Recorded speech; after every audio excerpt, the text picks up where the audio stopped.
Are you scared? Are you scared yet? Are you scared? Scared? Scared? Boo! It's time for Goosebumps. You ever see that one? It's the video of the kid. It's the video of the kid. He's filming. He's filming the Goosebumps opening, like intro thing, and he's like singing lyrics to the Goosebumps intro, and the lyrics are, "It's time for Goosebumps.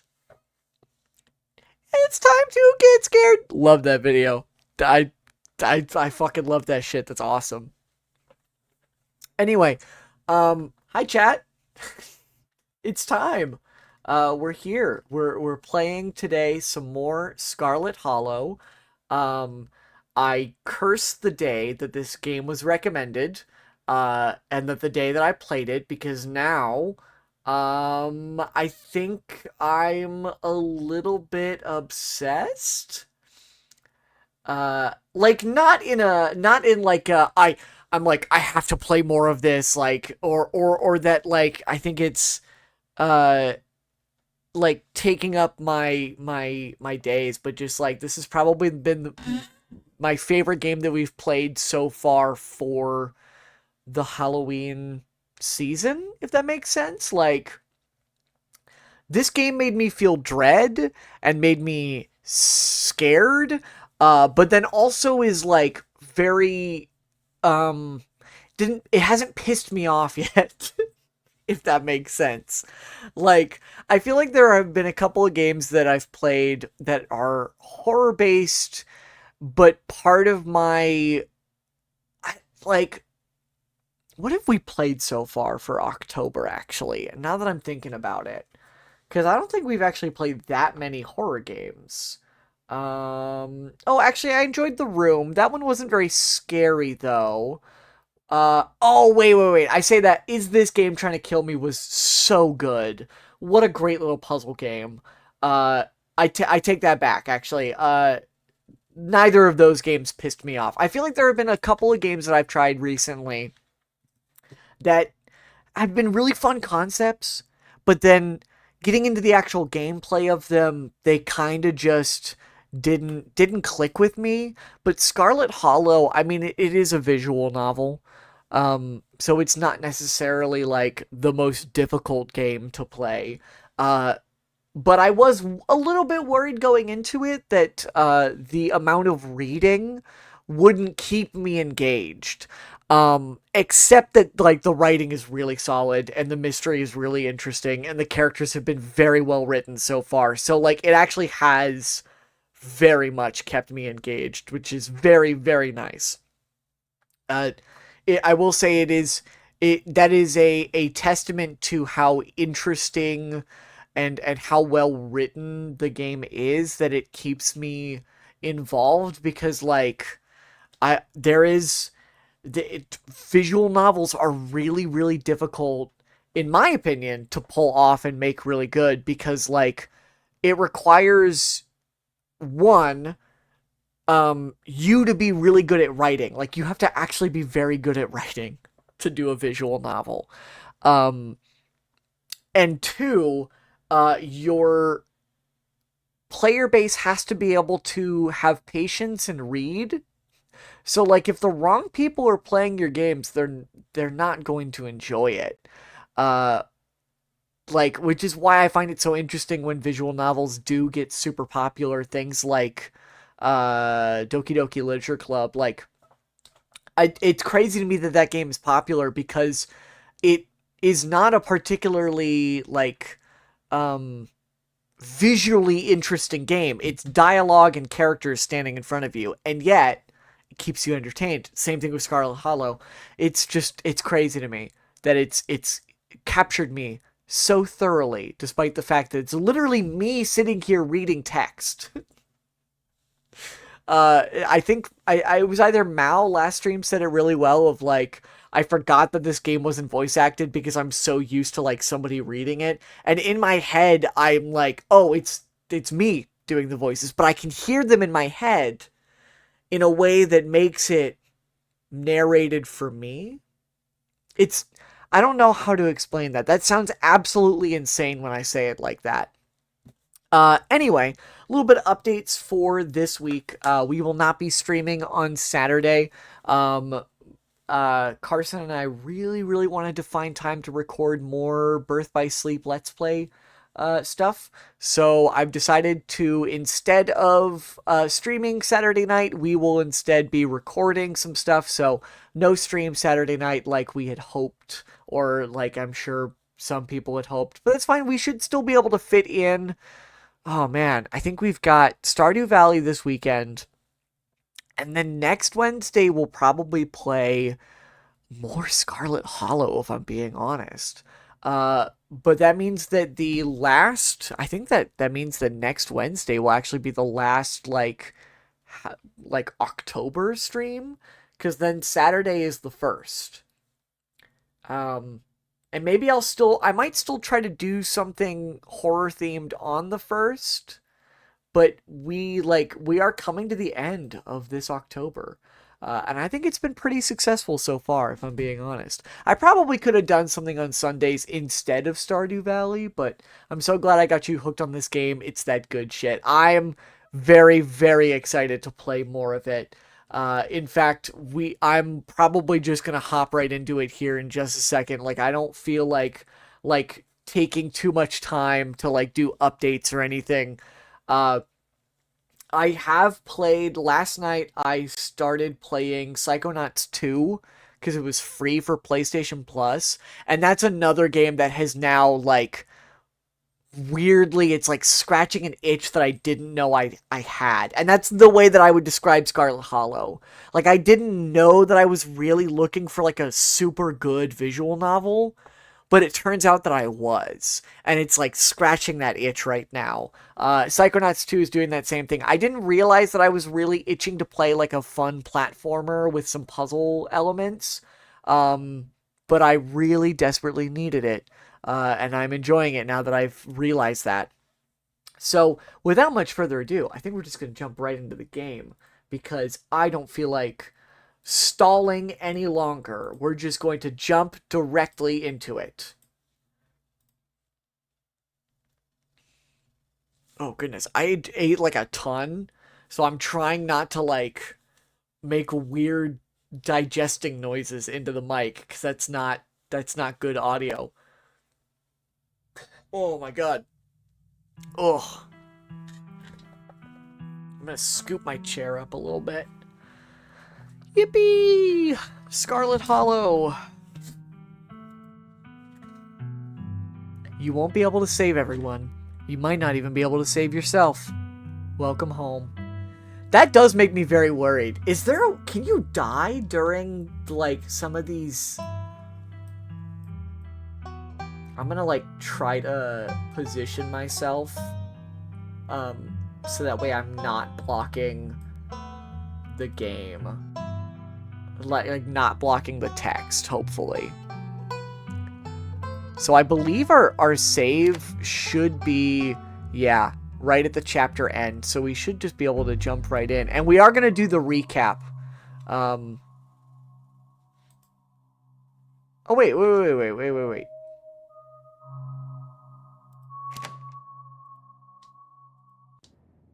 Okay, yes. Yes, let's do I think it accidentally loaded the wrong save. That was weird. Would you like to see a recap of episode 1 before you start episode 2? Yes, we're going to get a little bit of a refresher. The funeral of Pearl and Scarlet. You loaded it mid-recap. Oh, is that what it is? Okay, that's what it was. That makes more sense. Your cousin's mother and your aunt seemed like something you shouldn't ignore, even considering your own late mother's rocky relationship with this side of the family, because you started off the recap. Yeah, I did. We're going to try to do this kind of one day at a time, is I think the plan. Welcome to our family's humble estate. Unfortunately, due to the current state of the house, only a few rooms will be safely accessible during your stay. I wouldn't go wandering anywhere else if you value your limbs. The floors have been known to give out. Also, I'm thinking, I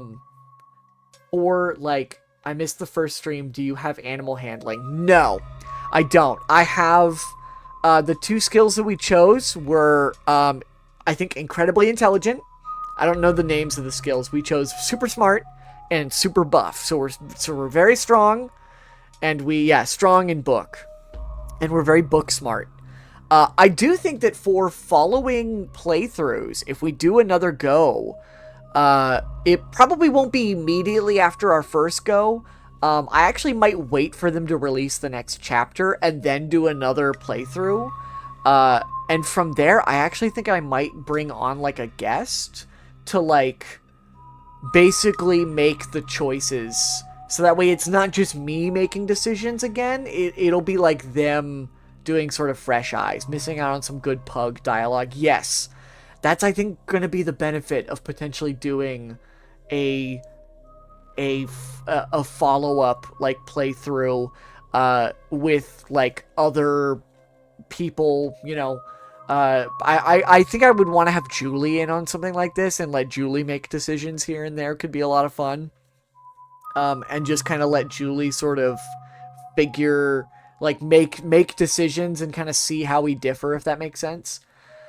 I wouldn't go wandering anywhere else if you value your limbs. The floors have been known to give out.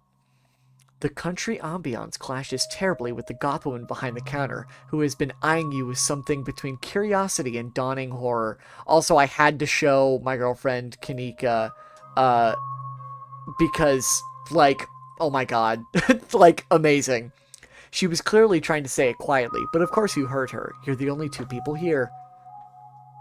Oh, yeah, Kanika, beloved. Yes, truly, truly. Oh, god damn it, this fucking mountain lion. And then it emerges, an honest-to-goodness mountain lion, and there is something horribly wrong with it. This thing was scary, by the way. But the mountain lion isn't finished, its body oozing from the fall. It pushes itself back onto its feet, killing intent shining clear in its yellow eyes. And then we got saved. Damn, nearly had the thing. Wait, a run-in? What kind of run-in? Was it supernatural? I love the way this pug stares at the camera. Like I said, you won't believe it. Now put that dang camera away. At least it's a nice night, even in the circumstances. Oh, I'm blocking the eyes again. This is really difficult to, like, not block dialogue. But also I want, like, my entire outfit to be showing, so it's really tricky to, like, not block anything on the screen. I'll just have to move myself so that way y'all can see things every once in a while. At least it's a nice night, even if the circumstances leave something to be desired. Help yourself to jerky, and as for the beer, I was planning on having both cans myself. Just put yourself behind the dialogue box forehead. That would be cool if I could. I can't. It might be worth making a duplicate OBS screen specifically for Scarlet Hollow. How? What do you...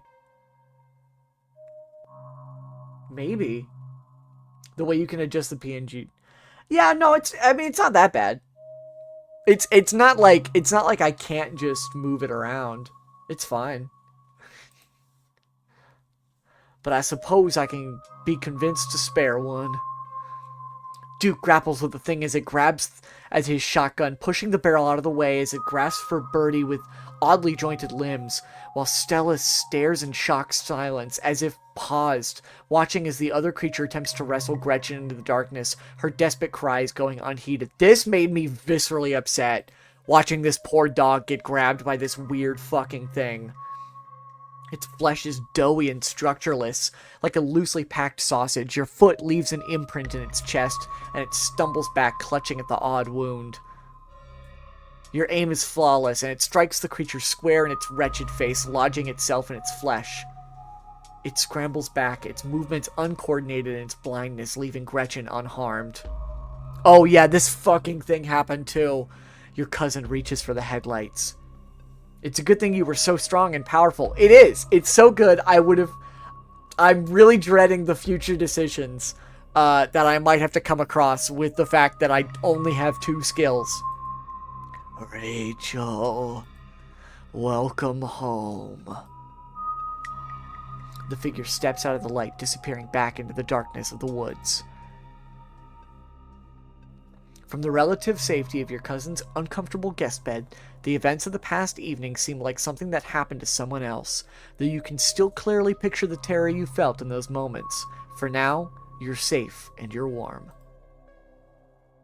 Tuesday morning awaits. Wake up! Wake up! You open your eyes. The sun has risen, the birds are singing, you're still alive, and for now, you're safe. The sun is shining, the tank is clean! The tank is clean! I love the guest POV. You know something bad's gonna happen. I know! Literally, as soon as they did this, I was like, fucking, you're kidding. Your gaze wanders across the room to the window and the woods beyond. If there is some kind of fucking sleep paralysis scene where you're stuck in this position as like something is moving in the room in the darkness, that's gonna fuck me up. You wonder if the monsters are lurking there right now, just beyond the trees, ready to pounce as soon as you leave the crumbling estate. A familiar unease settles into your gut, tangling into a knot of anxiety, wriggling as the events of last night play out in your head. Oh my god. I'm gonna take a sip really quick. Ugh. You can't help but remember the sight of pale faces jeering at you from the trees, their calls echoing through the woods as you ran for your life. You're not sure if you'll ever feel okay again after what you've seen, but you can't stay in bed forever. Unfortunate. Hunger pulls you from the clammy depths of the mattress. Note, you can refresh yourself on events of previous days by using the journal icon in the quick menu. Oh. Oh yeah, I did refuse the boiled peanuts. That's a major decision? Found a possum living in my dresser. Duke saved me from a mountain lion, heroically escaped danger in the woods, was picked up by Tabitha after my encounter in the woods, and the two of us saw a ghastly figure on the road. It sure is. Let's check on the possum. You open the drawers to check in the little possum you met yesterday. Oh good, he's still here, that's nice. Pet the little mans. You reach in to pet the little mans. He immediately plays dead. Okay. You leave him to his theatrics and close the drawer. Yeah, let's poke around the closet again. Great, the doll didn't move during the night. Maybe it isn't haunted after all. Though after everything you went through yesterday, that's hardly a consolation. You scared Dustin. I was trying to pet him. It's not my fault.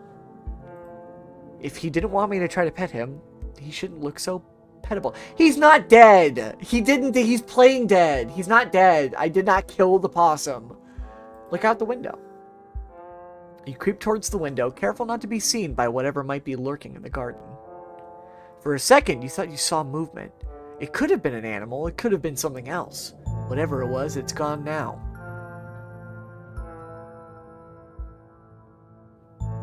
I didn't see anything. Maybe you'll head out there and investigate after you finish waking up. Oof. Time to start your day. You're back in the kitchen. Frou-Frou eyes you from her favorite spot on the counter. You're back. Excuse me, ma'am, but may I pet you?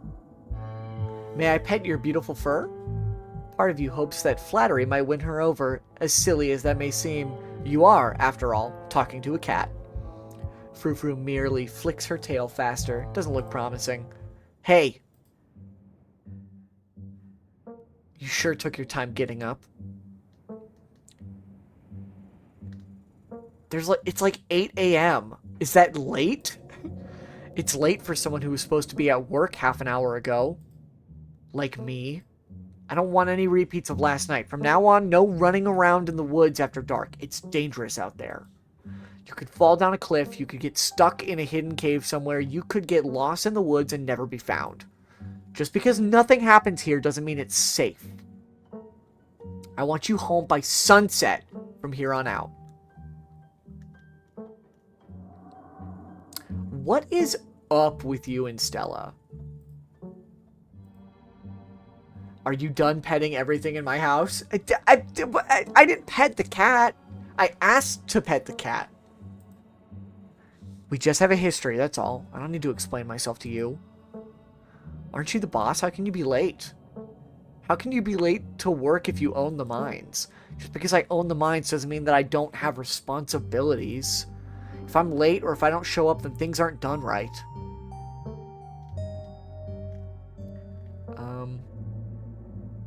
I tried getting home by sunset. I was just attacked by a mountain lion. Then get home before sunset.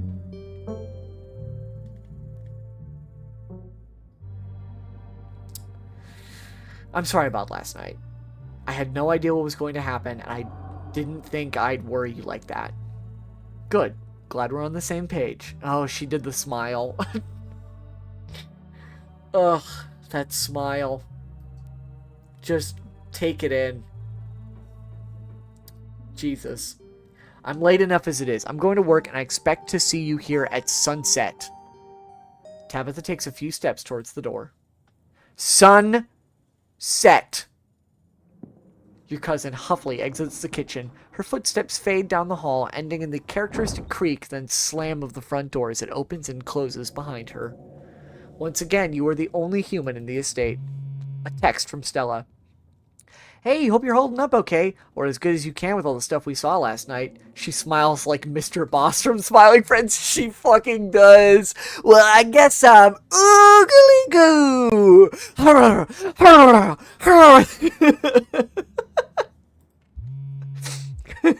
I was up most of the night on cryptid forums. No real answers yet. I'm at the library now if you want to join. I have scones. Scones? Say no more. And that's that. Time to start your day. Ooh, I actually do want to investigate the garden.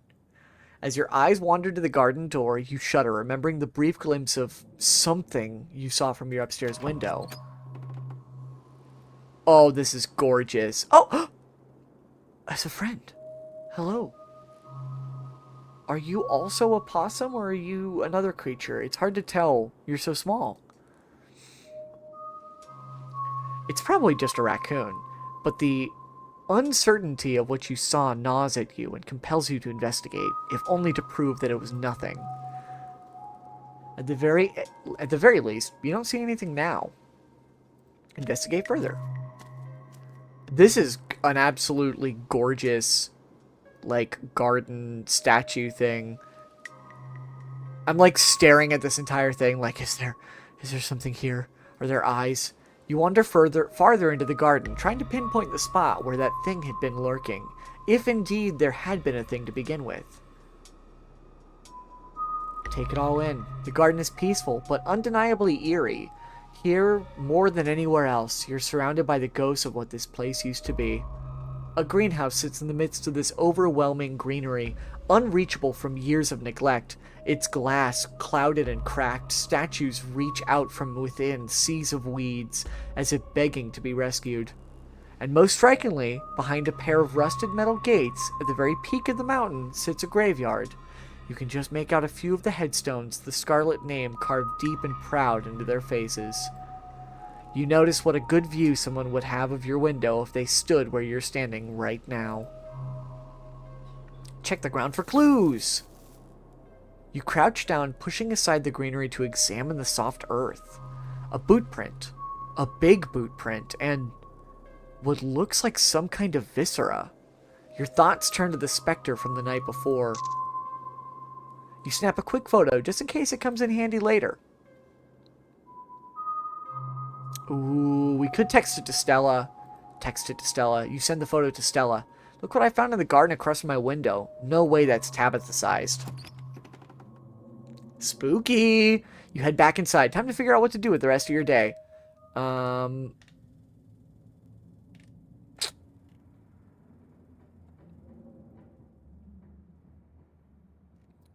I'm gonna head to town. I'm not sticking around. I'm going to investigate. Tabitha isn't here to stop you now. You head outside, back to the mountain path that leads to town. I'm gonna still try to get back by sunset. I'm gonna try to do what she asked. But we are going to investigate. The walk back to town is much less pleasant today than it was yesterday, when you didn't yet know that the woods were full of monsters and strange men who know your name. Yeah, and you told Stella you'd meet at the library. I did. You stare anxiously into the darkness between the trees, searching for any signs of movement, but the woods are still... At least... Oh, the woods are still. At least for now. I thought it was going to be like, but the woods are still... And then like... Yeah. The autumn-tinged mountains sprawling for miles in every direction now feel less beautiful scenery and more like the walls of a cage. Your phone buzzes in your pocket. Jeez, that's creepy. All the more reason to come to the library. Look who I found at library. Said she was up all night thinking about the video, adding you to a group text. Oh my god, guys, Kanika's gonna be there. I'm only here because it's quieter than the store, or was, lol, and I'm trying to figure out what animal that could be. I don't buy into this Harbinger of Doom stuff. We know what animals they are. They're ditchlings, and they are Harbingers of Doom.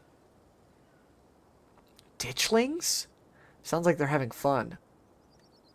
OMG, it's Kanika. Hi, Kanika! Almost back to town. You make it to town in one piece. One piece! No creatures jumped out at you. No scary men blocked your path.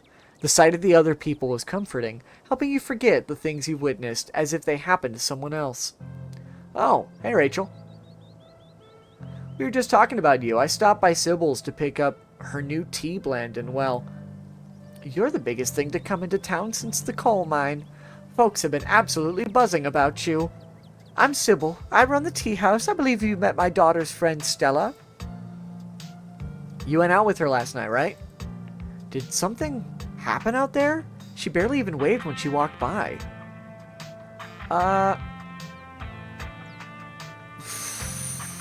Nothing really happened. Nothing really happened out there. Sybil's just pulling your leg. Silly me. I'm sorry to have misled you, dear. Oh, alright. Tell you what, though. I'm on break for the next half hour, so if you want to swing by the diner and chat with me, chat about whatever didn't happen last night, I'll be there. Winnie can fix you some of Sybil's new blend. Is that pronounced chaga? I'm asking because I don't want to try to pronounce it and realize that I'm wrong. And lemon balm. It does wonders to relieve stress and tension. And if you happen to change your mind and want to talk about last night, I'm all ears. But no pressure. Anyways, it's up to you. See you around, Rachel. See you, Sybil. Take care now, Avery. I'm trying not to do like a generic... I just got an achievement. Alright then, keep your secrets. I'm trying not to do a generic old woman voice for Sybil. Because I could do... I see you're a private person. I could do that, but I don't think that's quite fitting for the vibe that I'm getting. I see you're a private person. I can respect that. You never know how someone might respond to hearing the truth of what you encountered last night. You kept them out of the loop. Yeah, I just don't know who... Like... I don't know Avery. We didn't really interact that much. I don't necessarily know if I want to involve people who aren't, like, already in on it, you know? Avery gave you biscuit. Yes, Avery gave me a biscuit, but Avery was also not there last night. I don't think, like, Kanika and Sybil, I think, are going to get involved no matter what, but I'm trying to not... I'm like, if I can keep people away from the situation as much as I can, is probably the safest. Because, like, if they've lasted this long without knowing, without knowing, them continuing not to know probably won't change their fate. I can hope. You never know how someone might respond to hearing the truth of what you encountered last night. Interesting perspective. That's just how that's just like my thought process, you know? Also, I guess there might be a little bit of a bias. If it was Kanika, I'd be more forthcoming. I'm just not attracted to Avery. I think is another part of it. But actually, before I go, a word. Stella came by my tea room last night. She told me about what you saw out in the woods, and she showed me her footage too. I know what you two went through, and I know what you saw. Those things are real. Neither of you imagined them, and they're certainly no ordinary creatures. My grandmother called them ditchlings, and they're a terrible omen, a sign of great suffering and destruction to come. I've told Stella and my daughter what I know, though I'm afraid that's not much. I've never heard of ditchlings, and I feel like I know a lot about folktales. Not everything is recorded in writing. Some things you've got to hear from folks who have seen them firsthand. And when you get to be as old as I am, you hear a lot of things. You know, you should count yourself lucky. There aren't many people who have seen a ditchling and lived to tell about it. Or so they say. What kind of destruction are we talking about here? If you've seen just one or two, I'd say it could be a bridge collapse, a bad accident, something tragic but not devastating. But this many multiplying like they are, I couldn't tell you. So they're dangerous? Are they going to start attacking people? I think you misunderstood me. They're not dangerous on their own. Think of them more like birds flocking before a storm. They're neither a threat on their own, nor the cause of what's to come. Merely a sign that things are not as they should be. That is way more interesting than I thought. I thought this entire thing was going to be like getting down to like what these things are, where they came from. But them being an omen is terrifying. If something bad is coming, we need to get people out of here. Leave and go where? These people's whole lives are in this town. Their homes, their histories, their families. Most of them don't have the kind of money it would take to start new somewhere else. You can try to convince them, but I think you'll find it a difficult task. What can we do about stopping what's coming? I'm afraid I don't have any good answers to that, but Stella and Kanika are doing their best to get to the bottom of this. Aside from that, I suppose the best we can do is stay close to our loved ones. I'd say that would mean Tabitha should try to spend time with her only living relative while she can, but I get the feeling she cares a little too much about her work to let herself leave it for that long. You could always go to her. Maybe that would bring her a little joy, even if she might struggle to admit as much. There was a man on the way home last night. I don't know if this is something you'd know about, but when Tabitha and I were on our way home, there was this man on the road. It was dark, but he had a miner's jacket on. He knew my name, and there was something off about him. Oh, yes. That would be Wayne, probably. He's a bit of an addled local. You don't have to worry about him. He's harmless, just very sick. But do let me know if he bothers you again, dear. Oh! Thanks, this was helpful. The Appalachian Mountains are the one place Cthulhu might be real, not gonna lie. Yeah, truly, maybe. Thanks, this was helpful. Of course. I'm so sorry to cut our conversation short, but I've got things that need tending to. Old Gods of Appalachia is a good podcast. I've never heard of it. Stay safe, Rachel, and God bless. Probably have a bit of time before you're needed at the library. Ooh,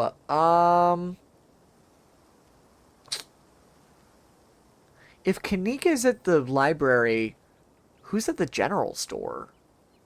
Or should we go to the diner?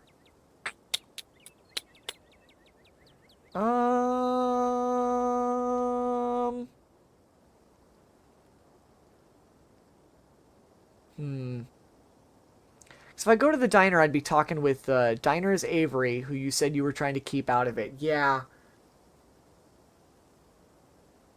But I'm also like, it doesn't hurt to explore, because I'm assuming we'll still get the same library scene no matter what. So I'm kind of like, do we want to go chat with Avery? Or see what's going on at the general store, maybe? Damn, I don't know. We could still go chat with Avery. Yes, but explorers do change the story. Ugh. Then maybe we go straight to the library. I kind of want to catch up with Stella and Kanika. I don't necessarily have anything, like, for sure that I want to do at either of these places. I think I think I want to go straight to the library. You enter the former town hall. That once must have been a stately foyer has been converted into rows of shelves. Meeting rooms and offices long ago gave way to assorted reference collections and reading areas. Oh, hey, you made it!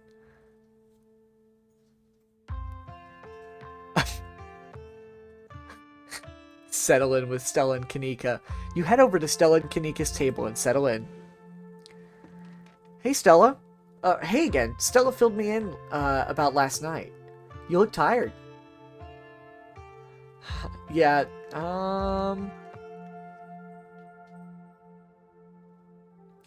pretty amped up, actually. I've never done a Scooby-Doo before. I'm still amped up on adrenaline, actually. I've never done a Scooby-Doo before. Some creepy old guy with a real estate scheme and a bad costume is at least a little more believable than monsters and curses. All we need now is for Gretchen to start talking. God, that'd be so funny if I had the, like, talking to animals ability. Anyways, I guess we should get started. Oh! Before I forget, we've got to talk about that photo you sent me this morning. Kanika, check this out. Rachel found it in Tabby's garden this morning, right in line of sight of her room.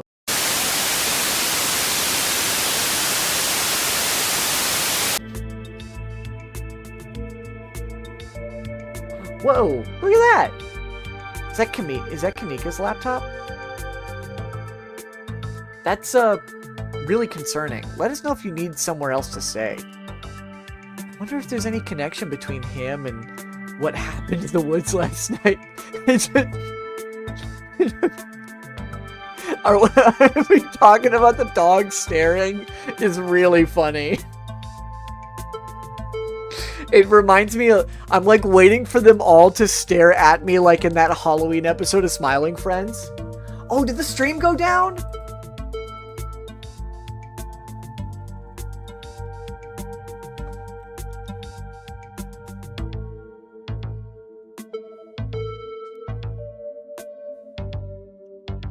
Hold on.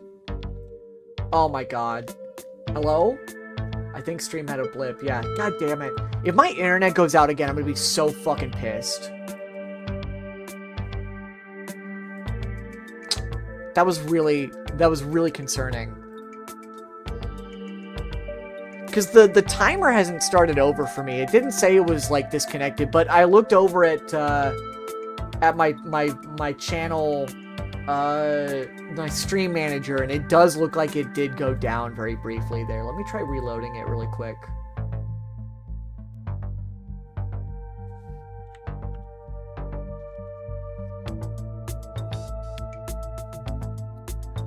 Yeah, it definitely went down.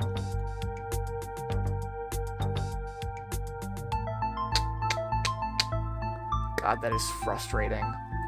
I've been having so many more problems with the internet lately. It does look like the stream did blip there for a moment. It did definitely go down for a little bit because now we're at 2 minutes, and I was definitely not live for only 2 minutes there. I did get a stream note that you were playing. Oh my god. Yeah. Yeah, I just got the notif to like manage my my channel. That is so frustrating. That was a long ass 2 minutes. That was annoying. That is so fucking annoying. Ugh. If I swear to God, we need to swap out like our router or something, because my internet keeps going out at just like random times during the night. One sec. I'm afraid that we're gonna miss stuff. Okay. We should be alright. We're just gonna keep going. I wonder if there's any connection between him and what happened in the woods last night. Like what? I mean, I don't have anything specific, but we do have the whole prophecy of impending doom angle to explore, and this photo is weird. I can't stop thinking about those splatters on the ground. If he's sick, maybe it's from the creatures you encountered? Hey there, strangers! And literal stranger? Your library is incredible. Can't imagine how much work you'd have to put in maintaining this sort of collection. Look at them all staring. Like it's Smiling Friends, the way they stare at the camera in that one Halloween episode. Oh, thank you. Hey Oscar, this is Rachel, you know, Tabby's cousin. Oh, I should have known you were Scarlet. You look so much like Vivian. Not that I know her very well, I was just a little kid when she left. But that Scarlet resemblance, it's, strong. I'm Oscar Gutierrez, chief librarian and only librarian. Oscar's amazing, he practically built this library from scratch. Yeah, I'm a little jealous of what the kids around here get to grow up with. They don't know how good they have it. Back when I was in elementary school, all the library had was a couple of shelves of boring books donated by old people. Y'all are too kind, but speaking of kids, have either of you seen Rosalina around town? I don't want to be a helicopter dad, but she hasn't been answering my texts, and I wanted to make sure she isn't getting into trouble out there. You know the crowd she hangs around with. They're good kids at heart. I'm sure they're just up at the old Maxwell place doing teen stuff. I went up there plenty of times in my day, but I'd be sure to keep my eyes peeled. What's the old Maxwell place? It's this great old abandoned spot, and it's practically a magnet for young people. Even honor students aren't free from its call. Can't believe I used to be so reckless. The floors there were like Swiss cheese. I should really have a talk with Rosalina when she gets home. Oh, I'm sure she's fine. I'm sure she's fine. You might not want to let her run off like that anymore, though. It's not as safe as it usually is around here. Is that so? Kanika's right. There's some weird stuff going on out in the woods. It's actually why we came in today. Have you ever heard of creatures called ditchlings? They apparently show up around places on the brink of disaster, and they kind of look like the Pillsbury Doughboy, if the Pillsbury Doughboy was a creepypasta. Kanika's mom told us about them last night after seeing some footage we got in the woods. Okay, so like, I was trying not to like draw too much attention to the situation, Stella, and like trying to keep it between just a couple people so that way, you know, we don't scare anybody and so we don't get people involved that don't need to be involved. Could you fucking not? Ditchlings doesn't ring a bell. Dang, worth a shot. Okay, if you were, say, trying to predict a horrible disaster that might befall our town, where would you start looking?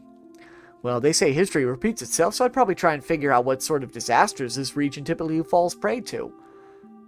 I love the ditchling on her notepad. Oh my god. That's amazing. Could you stop staring at me? Could you? Could you not, actually? TBH beast coded. Or should I be worried about something? I don't know yet. I'll be right back. Gonna nab some more books. Behave while I'm gone, Gretchen. Aw, you don't have to worry about her, Stella. You're such a good dog, aren't you, Gretchen? Here, have a biscuit, old gal. Oh my god. Gretchen inhales the soft biscuit, drool leaking from her toothless mouth as she swallows it whole. I'm pretty sure Stella's barking up the wrong tree, Oscar. I don't think you have to worry about any horrible calamity befalling the town. But she's right about the weird stuff. There's definitely something unusual going on out in these woods.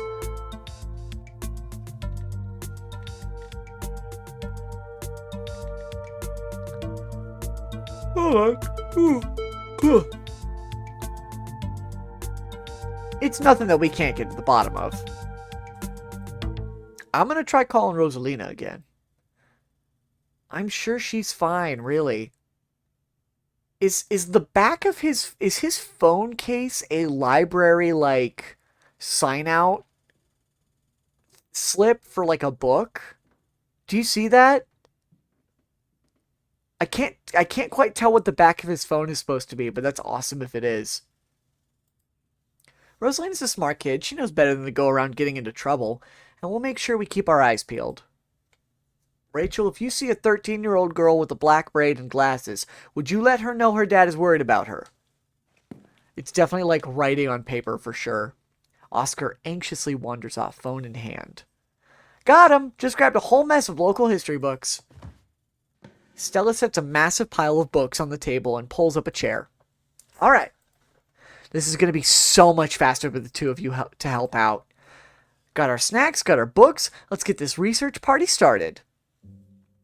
Reading awaits. Ooh. Congrats, Booksmarts lets you actually read the books. Yeah, Booksmart. Explore flip through historical buildings of Scarlet Hollow. Historical buildings of Scarlet Hollow. Just the thought of reading a book like this would probably put most people to sleep. But you've got a mystery to solve, and to solve it, you need to know everything there is to know about this town, or rather, the very boring one specifically. So, this is the type of character that I adore playing in mysteries, is the character that is incredibly intelligent, and very much like Booksmart. So this is exactly what I'm here for. Let's read about the Scarlet Estate. The Scarlet Estate, inarguably the most striking piece of architecture in Scarlet Hollow, and the most elaborate and elegant estate in the region prior to the construction of the Biltmore in 1895. Andrew Jackson, Scarlet. Oh, for a second I thought it was just going to be Andrew Jackson. Andrew Jackson Scarlet chose the location to be atop a hill in Scarlet Hollow's geographic center, so that it might be seen from the town below. It remains a constant reminder of the family who carved Scarlet Hollow from the wilderness and provided wealth and prosperity to its residents. Hey look, it didn't used to be on a fucking cliff. Yeah, Jesus. So does that mean the rest of the town... Does that mean... Holy landslide, Batman. Yeah, like really. The Hiriam Scarlet Memorial Hospital. First used as a field hospital during the Civil War, it was named for Silas Scarlet's eldest son, who perished in the bloody conflict. It still stands at the end of what is now the residential district of Scarlet Hollow, and has served the health of the community for over 100 years. At least, I suspect it was a landslide. I hope you are writing all this down. I'm not. But that's okay. My memory is like a steel trap. In the late 1800s, as the town prospered from a coal boom, additions were built onto the house and was transformed into a sanatorium, bringing in prestigious clientele from around the world. They believed the fresh mountain air would do them well, and Scarlet Hollow became a tourist destination for patients of all afflictions. The clinic still operates to this day as a doctor's office and stands as a building of cultural significance. Scarlet Coal Mines. The original mining facility is no longer standing, having been destroyed in the collapse of 1918. Okay, so I'm assuming that the collapse is where the cliff comes from then. Though the new facility, outfitted with the cutting-edge technologies of the industry, is in itself a fine example of practical construction. The first iteration of the mining camp was a true product of its time, and what few photographs exist are an interesting peek back at a different era. One can still visit the site of the original Scarlet Coal Mine, though all that remains are a few abandoned tunnels closed off to the public. Oh goodness. The Tremaine Homestead. Situated on the edge of Scarlet Hollow's farmlands, the Tremaine Homestead was one of the earliest settlements in Scarlet Hollow, predating even the world's most famous coal mines. For many decades, the Tremaine family maintained the largest farm in Scarlet Hollow, but a break in the family led them to split the land in two, and the homestead along with it. Damn. Despite the many changes made to the two halves of the Tremaine homestead in the subsequent decades, the original log structures are still visible and maintained to this day. They are undoubtedly the oldest buildings left standing in Scarlet Hollow. By the way, I love Kanika's Kyuubi from Madoka Magica sticker on her laptop. Is that what that is? I thought maybe it was an original thing, if I'm being honest. I also love the bat sticker. Very good. The Scarlet Hollow First Baptist Church. One of the first buildings constructed by the Scarlet family, the Scarlet Hollow First Baptist Church, sits in its original foundation, though the building was reconstructed to accommodate the influx of citizens during the Scarlet Hollow coal boom of the late 1800s. That looks like the fucking church from Midnight Mass. Every fucking small town church looks like this. Attendance has dwindled since the infamous mine collapse of 1918, and while the building may have fallen into disrepair, its simple vaulted ceilings still evoke awe to any who enter. Town Hall. Silas Scarlet personally funded the town hall's construction as the first municipal building in the then small community of Scarlet Hollow. It has stood at the end of Main Street since before the Civil War, its white-columned edifice withstanding the ravages of the 1860s and continuing to stand to this day, a stunning piece of antebellum architecture. Honestly, the librarian looked like the sheriff in Midnight Mass. He does! He does look a little bit like Rahul Kohli, who I adore and love.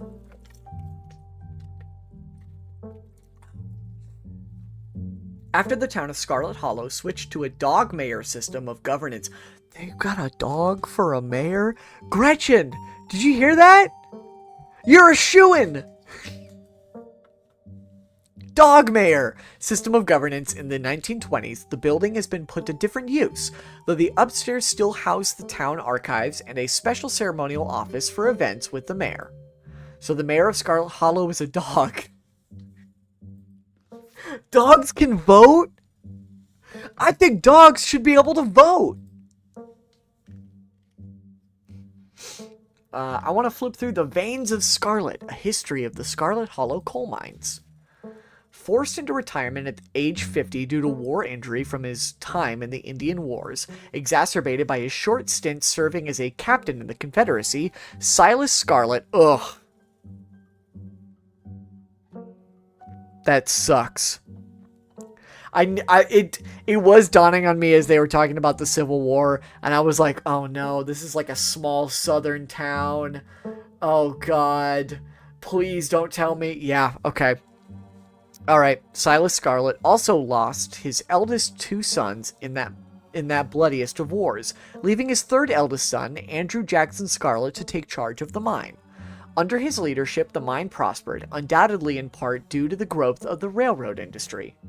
Managed to evade the coal union for decades, making them one of the most profitable mines in the country, Andrew Scarlet built the surrounding town into what it is today, with expensive stone buildings, a bustling main street, and overseeing it all, the elegant Scarlet estate that it was until 1895, the largest and finest feat of architecture in the region.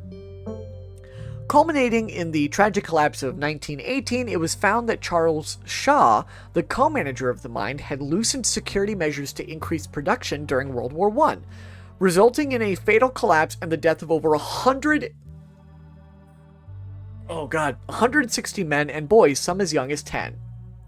The casualties included Andrew Jackson Scarlet's son, Theodore, his brother, Enoch V. Scarlet, Enoch V. Scarlet, who had taken over for their aging father during the bustle of the war, managed to pull the mine from the brink of ruin, thereby saving the town. So this is how your family made its fortune. Yeah, sorry, can I actually go back a little bit on that? It was found that Charles Shaw, the co-manager of the mine, the casualties included Andrew Jackson Scarlet's son, Theodore, his brother, Enoch V. Scarlet, who had taken over the aging father during the bustle of the war. Okay. Cool. Silas Scarlet, soldier, woodsman, leader. This is gonna be a bunch of just jerking off this Confederate fucking leader. Silas Everett Scarlet was born to Colonel Everett J. Scarlet in 1818, one of 12 siblings. He grew up in eastern North Carolina during a tumultuous time in the state's history, and not much is known about his life before he joined the Army in 1836. Wow, I'm sure that book isn't biased at all. Lying. This is going to be my behind the bastards for Silas Scarlet.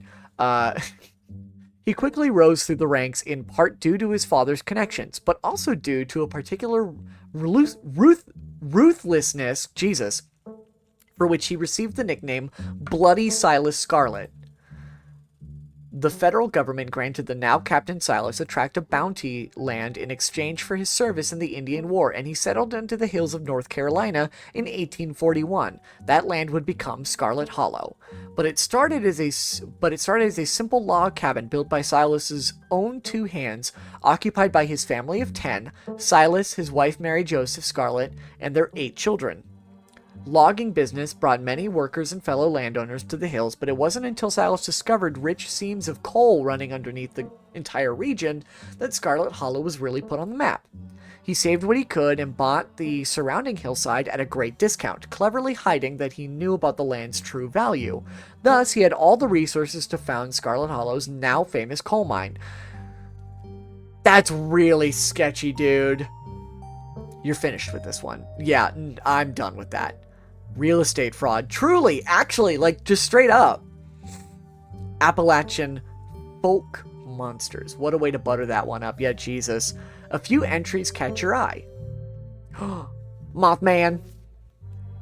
The Mothman is a large flying creature generally described as humanoid with glowing red eyes. It was first spotted by a couple in West Virginia in the 1960s and was encountered in the region several more times in the following years.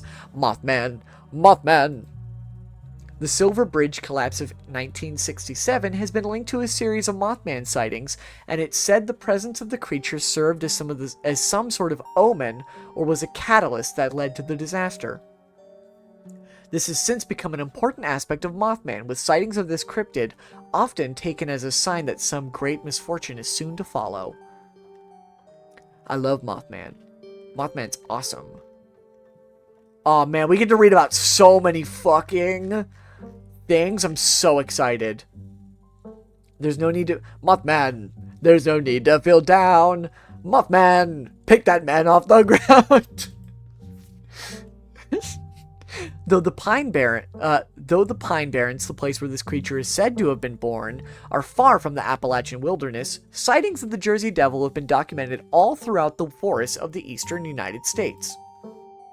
According to popular legend, the Jersey Devil was born to a woman named Jane Leeds. Leeds, upon realizing she was pregnant with her 13th child, and daunted by the task of giving birth yet again, cursed the child in her womb, proclaiming it to be the devil itself. Though born as a normal child, it quickly transformed, gaining a goat or horse's head, large bat wings, and a forked devil's tail. Kicking at the family and lashing out with its tail, it flew up the chimney and out into the night, disappearing into the Pine Barrens. This sounds like... This story makes me think that somebody, like, didn't want another child, got rid of it, and then made up a story as to where it went. Like... That's crazy. The Jersey Devil is one of the oldest cryptids in North American history, with sightings spanning back through the 1800s all the way to the origin of the myth in the late 1700s. It is said to move with incredible speed and is recognizable by its high-pitched, blood-curdling scream. Ginseng babies, roots said to scream like infants if dug up under the full moon. Oh, it's a fucking, mandrake root. Right? It's safe to say life was hard in the South after the Civil War. Oh, is it? Is it safe to say? The land and its people had been ravaged by conflict, and many turned to unusual industries to get by.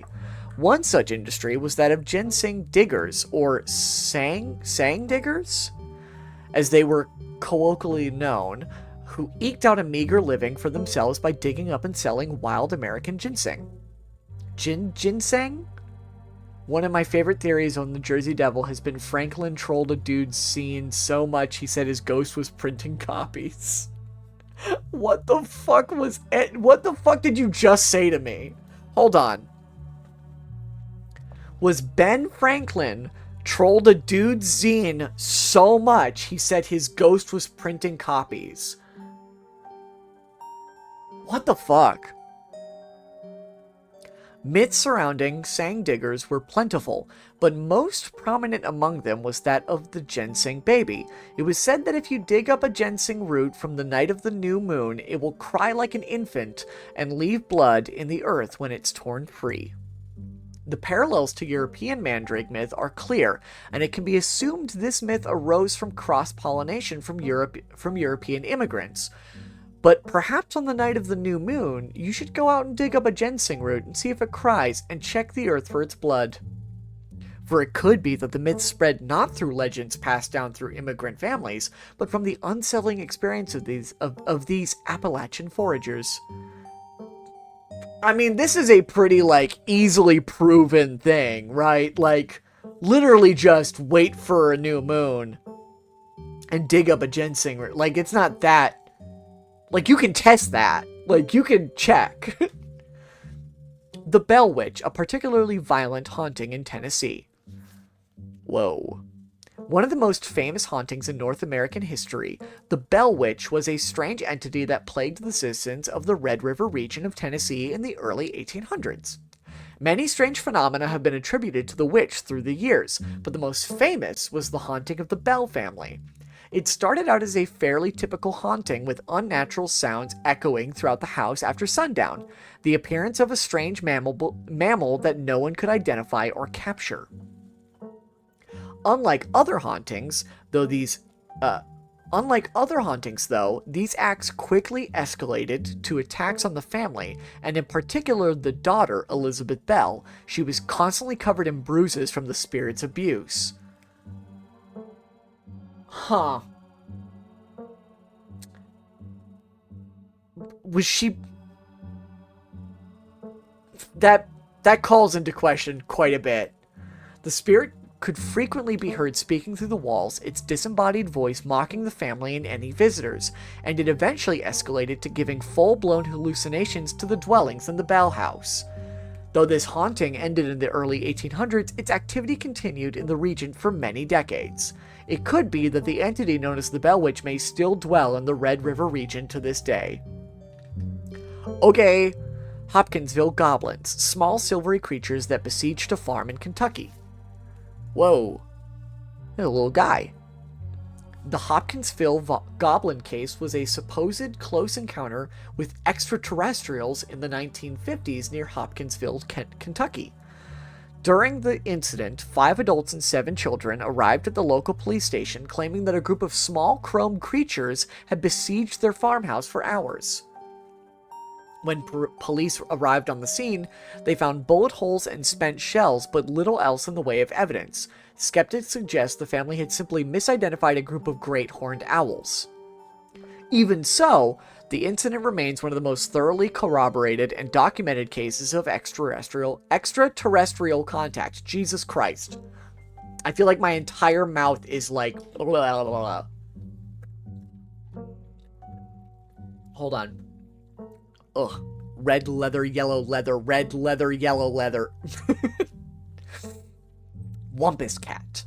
A large cat-like creature with a loud, howling voice, often said to sound like a woman crying out in pain. Often linked to Cherokee legends, some cite the Wampus cat as originating with the story of a woman who sought vengeance against a monstrous cat demon for driving her husband mad. There is a lot of story there that you just summed up into one sentence. I'm sorry. Of a woman who sought vengeance against a monstrous cat demon for driving her husband mad. Okay. She hunted it down and, by wearing a bobcat mask, tricked it into using its own vile magic on itself, freeing the people of their region from its evil. Others say the creature comes from the story of a woman who wore the pelt of a wild cat to witness the forbidden hunting rites. The hunters of her village gathered to perform the rites, and she watched in secret from underneath the cat's pelt, but was soon discovered. From her indiscretion, she was fused with the pelt and transformed into a creature that was neither human nor cat. Forced to wander the wilderness alone, feared by all. Ugh. They're always discriminating against furries. Her calls are those of great sadness and serve as a warning to anyone who dares go against tradition. Oh. Conservative furries, that's weird. Tommyknockers. Enigmatic cave-dwelling creatures primarily known for causing mischief. Tommyknocker? I hardly even know her.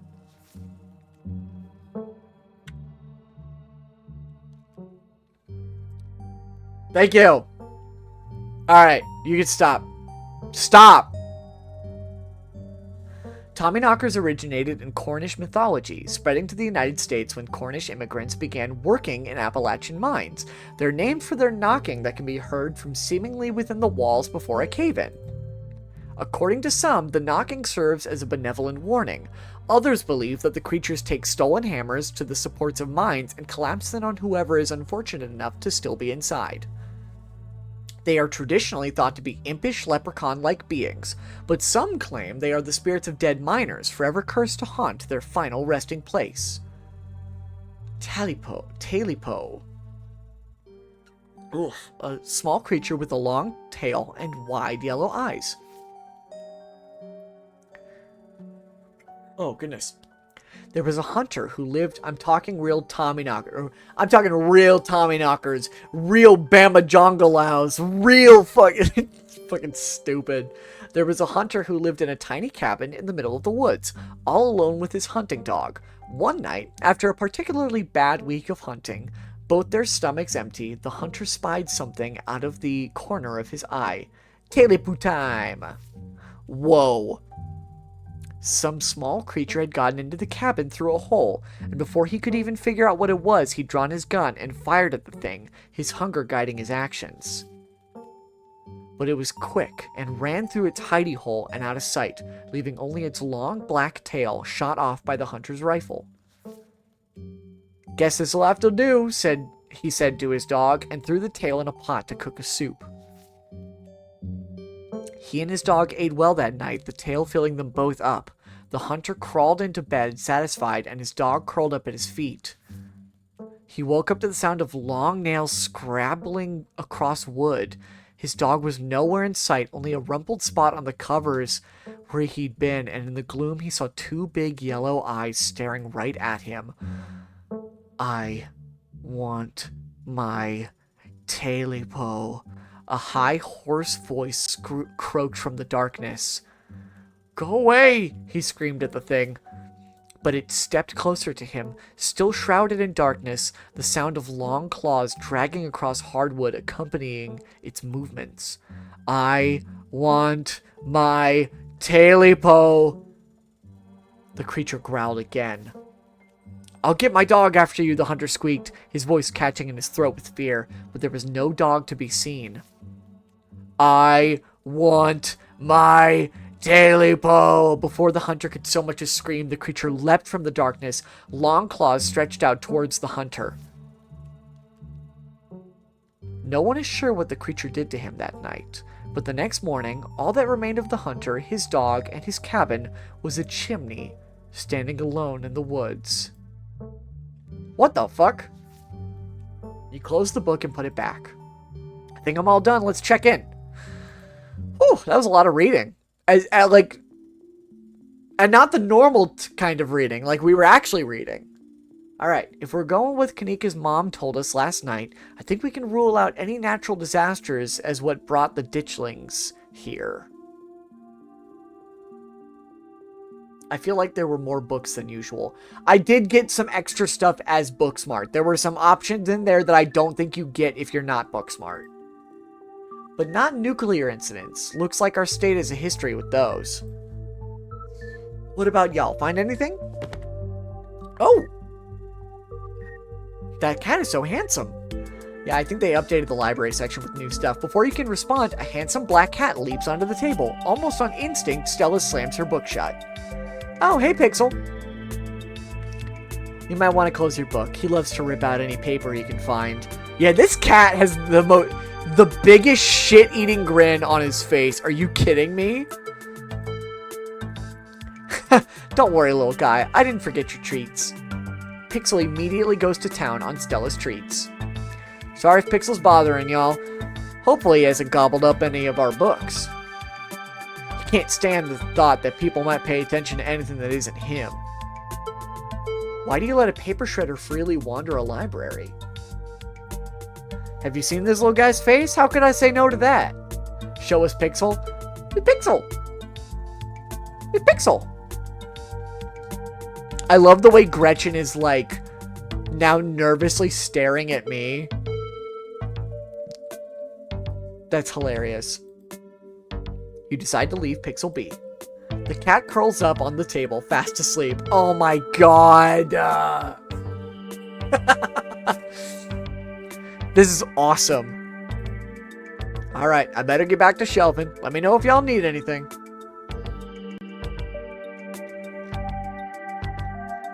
Let's talk about historical buildings of Scarlet Hollow.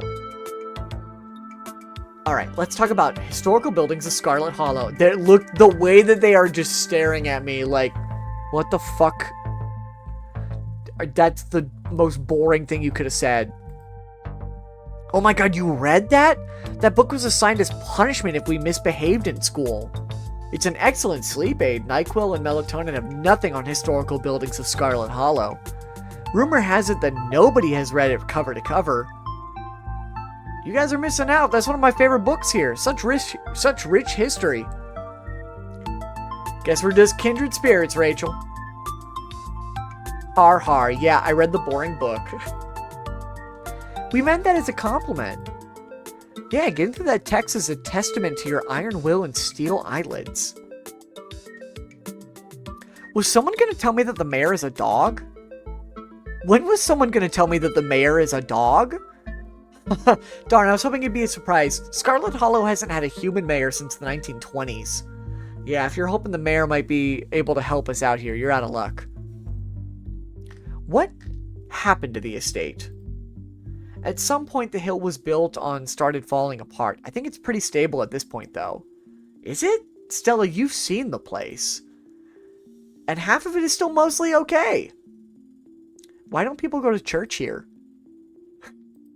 Weird question. We just never really had a good pastor around these parts. Not as long as I've been around, at least. And I'm not really much of a church person anyways. Who has the time? The building gives off weird vibes, too. And not in the fun, haunted way. Even the hospital here is named after my family. I know it's in the name, but calling it a hospital is generous. Right now, it's a one-woman medical clinic. If any serious emergencies happen these days, we've got to call an ambulance from out of town. That's where our friend Reese and his mom live. She's the town doctor, though these days she doesn't really see a lot of patients. The Tremaine homestead seems like the only thing here that doesn't have a Scarlet name stamped on it. Reese mentioned... Have we met Reese? I don't know if we've met Reese. Hold on, I'm gonna sneeze. One sec.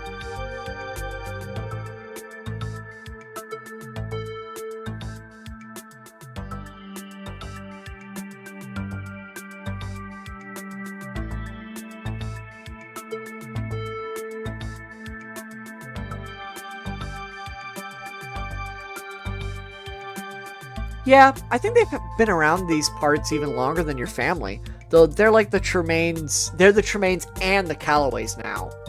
They literally split their farmhouse in half over that schism.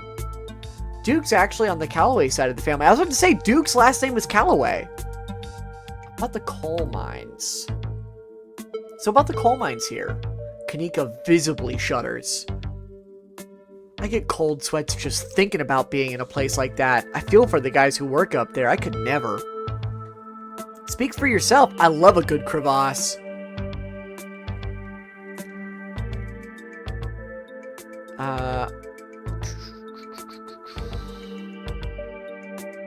What happened after the mine collapse? The book just kind of glosses over that. There was a union for a little bit, but it didn't last. Not a whole lot written about the past century here. Yeah, the Scarlet Hollow mine isn't exactly the most ethically run business. I'm sure Tabby runs the mines better than Charles Shaw did. Still hasn't let the union in, though. There's a reason she and I don't talk. History tends to be written by winners. Maybe there's more to Charles Shaw's story.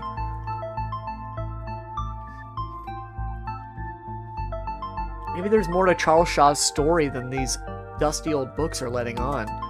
Normally I'd be inclined to agree with you there, but we're talking about an old-timey coal boss. I'd be shocked if he wasn't cutting corners. Rachel does make a fair point. Shaw was certainly a problematic figure, but there might be other details that were lost to time. Sure, but the guy was run out of town on a rail. And that's not a figure of speech. Back then they actually tied you to a rail and ran you out of town. There's a big mural of it over on the far wall. He got off easy, if you ask me. A union-busting mine collapsed from poor working conditions. Color me shocked. Yeah, it's pretty awful. That's what the sculpture out front is for, commemorating all the men and children who died that day. Every kid in Scarlet Hollow learns about the collapse of 1918. If you paid attention, you could see the mural when you entered the library. I don't know if I did notice it, but I will definitely look next time we're in. Oh, goodness. Our teachers love to emphasize how many children they had working down there, probably to try and show us how good we have it or whatever. I did notice a mural to the left, but I didn't look closely enough. Low bar, if you ask me. You know, that could be what the ditchlings are warning us about. Another collapse. Writing it down on the list of potential disasters. Yeah, I thought about that too. Yeesh, Stella, that's morbid. And besides, it was all Charles Shaw's fault. The labor market is way more strict now. There's no way you can get away with the kind of safety cutbacks he pulled. Y'all don't actually think the mine is about to collapse, right? No, I don't think so. Phew, had me worried there for a second. I hate to give Tabitha any credit, but the mine is safer now than it was back then. Still, what a horrible thought. You never know.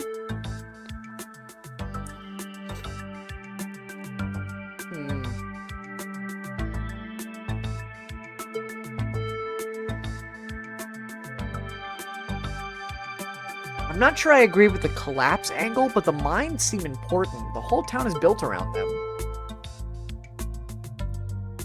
Yeah, that's fair. They're bound to be relevant in some way. Hard to argue against that, but that doesn't really give us much to go on. And just because something seems obvious doesn't necessarily mean it's right or relevant. Stella, what was that you were saying about nuclear incidents? You were talking about that Goldsboro thing, right? Yeah, apparently in the 60s, a B-52 carrying a live warhead broke up mid-air and dropped a couple of bombs. Fascinating bit of history there. The first two of the bombs landed upright right after its parachute got caught in a tree. Thankfully, it didn't go off. At the time, the government claimed that the bomb was unarmed, but it later came out that the only thing preventing detonation was a single electrical switch which failed to trigger on the descent. And 60 years later, the second bomb still hasn't been recovered. Oh, that's not good. The 1961 Goldsboro B-52 crash is a real thing, by the way. What the fuck? Right, it's conventional explosive disintegrated in midair, but most of the nuclear material was made unrecoverable by flooding. If I remember correctly, they just buried it and sealed it up. Goldsboro is over 300 miles from here. I don't think we have to be worried about that. Yeah, good point. Yeah, that's fair. It wouldn't make sense for ditchlings to be here specifically if that was the case too. We also really shouldn't be looking in too much in its whole disaster angle. Whatever those creatures are, they're biological. You never know with radiation. We actually know quite a bit. It just melts you. It doesn't make monsters. And a 60-year-old bomb is going to explode on its own hundreds of miles away and kill us here. You never know. There could always be a whole underground society of bomb-worshipping mutants just waiting to blow it up. I've missed this. Whisper, do you think there's a cult here? You lean in and quietly whisper to Stella and Kanika.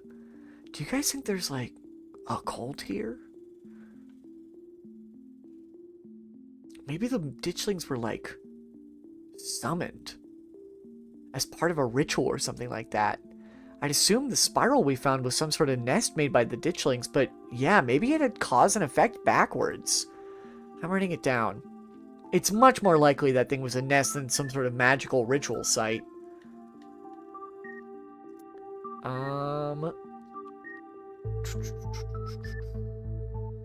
Talk about Silas Scarlet. So, Silas Scarlet. What a revisionist biography. Really glosses over all the war crimes to paint a picture of a self-made man. It's a perfect example of why you should use multiple sources for your research instead of trusting the first thing you read on a subject. Yep, dude was a monster. Sorry you're related to him.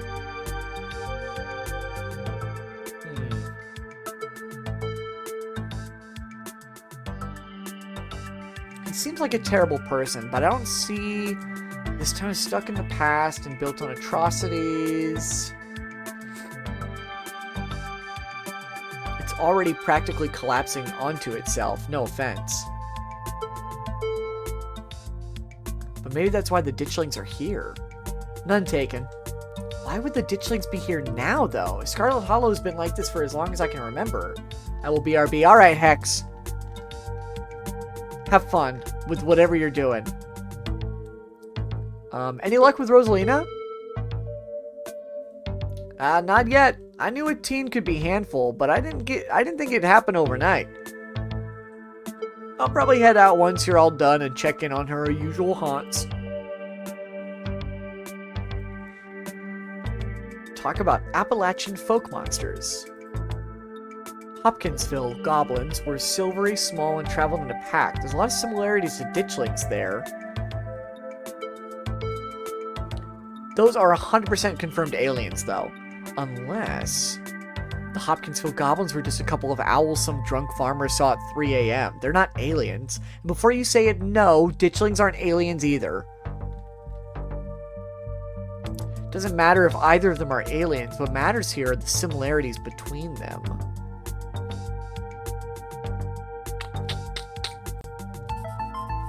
Doesn't matter if the goblins were actually aliens. It doesn't matter if ditchlings are aliens.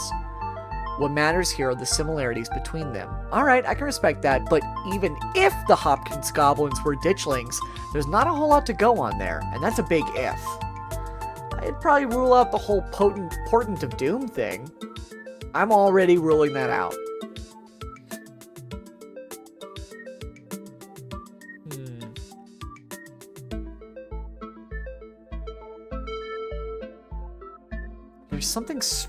There's some striking similarities between Mothman and ditchlings.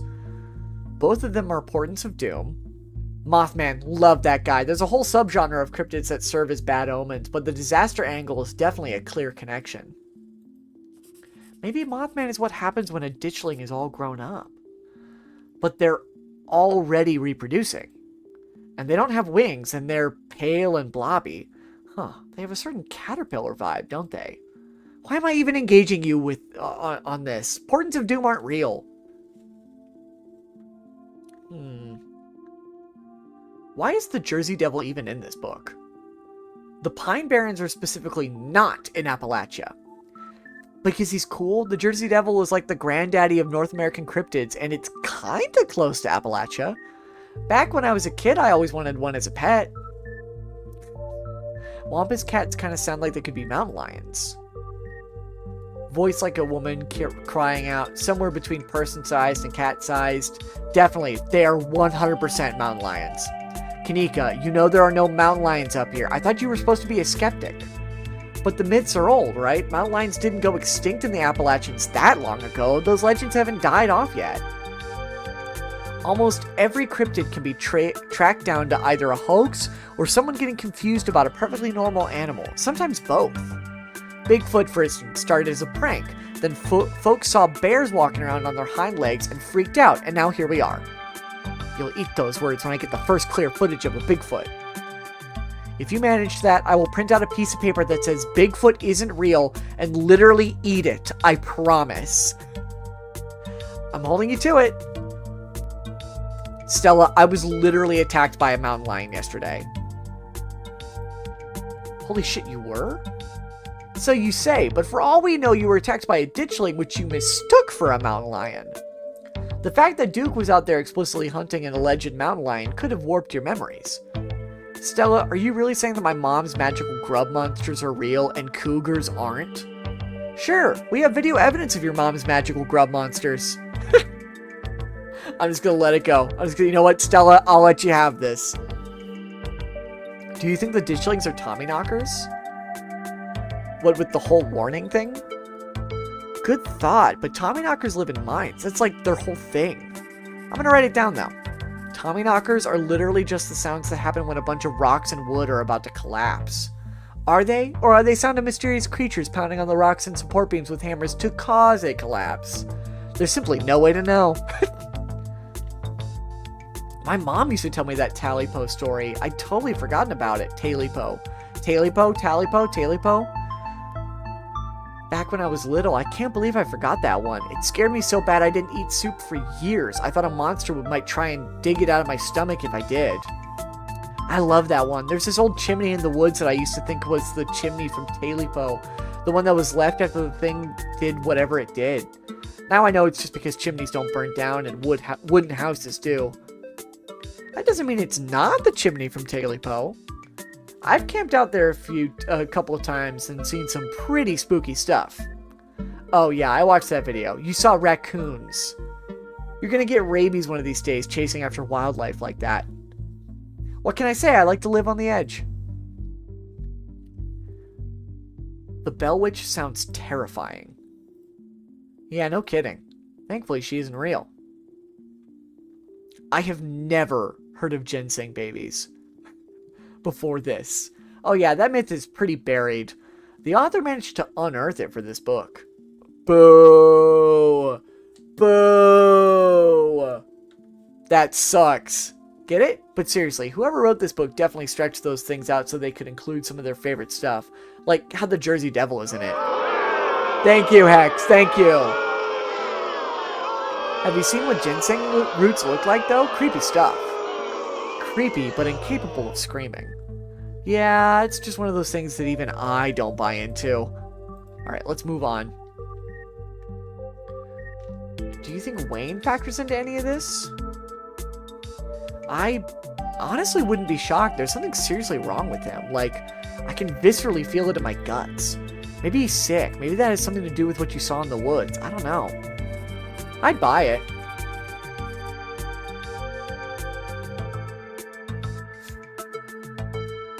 The mines are an obvious common thread here. Between everything we've researched, between Wayne, the old collapse, and the fact that the whole town's practically been built around them, they're the smartest place to start our investigation. Good idea. There's an awful lot of mines-related stuff in my notes. We can poke around, find out if anyone's seen anything weird.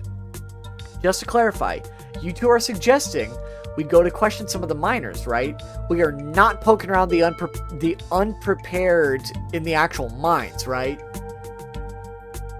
Right? Yeah, totally 100%. I would never. We don't even have a good reason to go down there. Good. Let's keep it that way. You know how I feel about mines. I promise, Neeks, we're just going to question some of the miners. And if that questioning gives us a good reason to poke around, say, a cool abandoned coal mine, then we'll cross that bridge when we come to it. You can cross that bridge when we come to it. I am not going underground. I'm just messing with you. We'll stick to the surface. I yearned for the mines. When I was a boy, I yearned for the mines. That was me trying to do Jack Black in Minecraft, but I think that sounded more like Kingpin from Daredevil. Vanessa, when I was a boy, my father. Yeah, and hopefully we can find out what happened to Wayne while we're at it. Gerard Way from the play. When I was a young boy, my father took me into the city. Oh my god, did they actually make a yearn for the mines joke in that movie? Yeah, it was in the trailer. Literally, like, the very beginning of the trailer is like, it shows Steve as a young boy saying, as a child, I yearned for the mines. It's like the first line, yeah. I can't believe you didn't know that, Hex. Yeah. God. Yeah, no, that movie is fucking terrible. I refuse to watch it. I don't need to watch it to know that it's terrible. I refuse to watch it as well.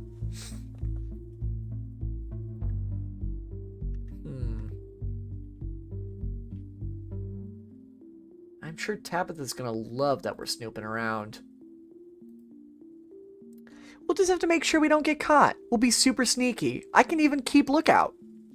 Look at us, going on a caper together. I miss this. I missed it too. Though, there is something missing. Reese.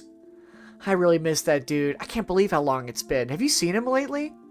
Nope. I've tried to plan stuff, but he's been too sick. Oh, sorry, one sick.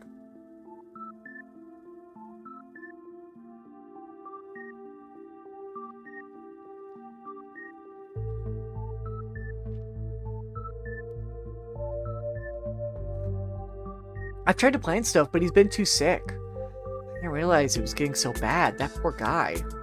You know, we could just pop over and surprise him. Hell yeah, let's do it. See, Oscar. We'll let you know if we run into Rosalina. Thanks, guys. I'll keep y'all posted. Reese's home stands at the edge of the forest wall, an isolated buffer cushioning the rest of the town from the unending wilderness.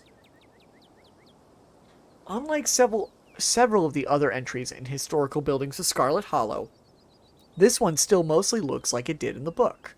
This is the... Yeah, I feel like we saw this one. What was this one again?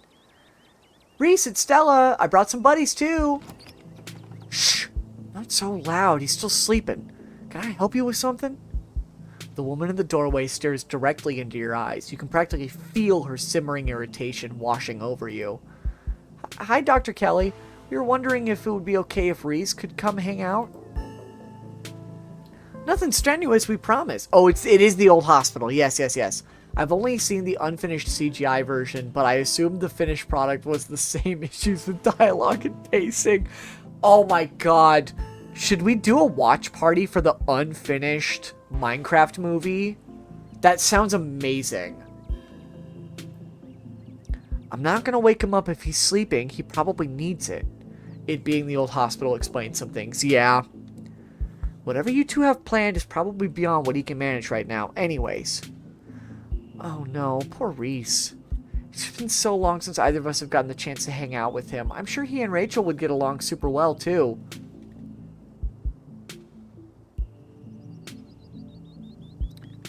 Ooh.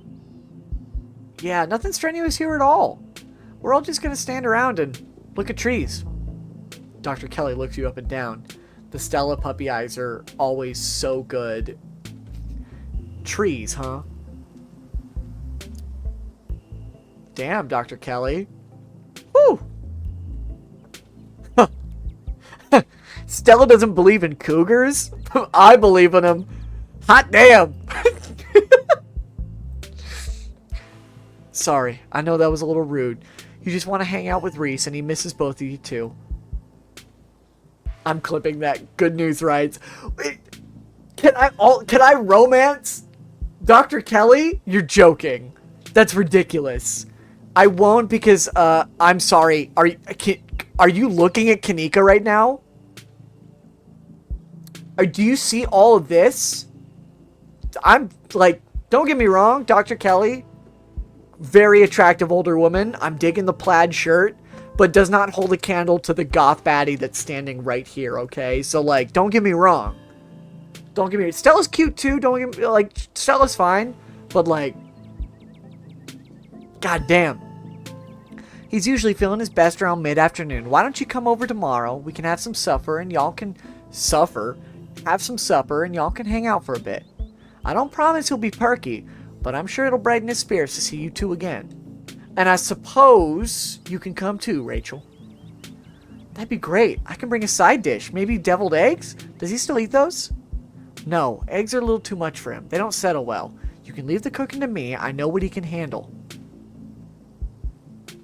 Okay, I'll bring soda then. That's not... Okay, yes, fine. You can bring soda. Nothing with caffeine. Ginger ale preferably. Oh, and leave the dog at home.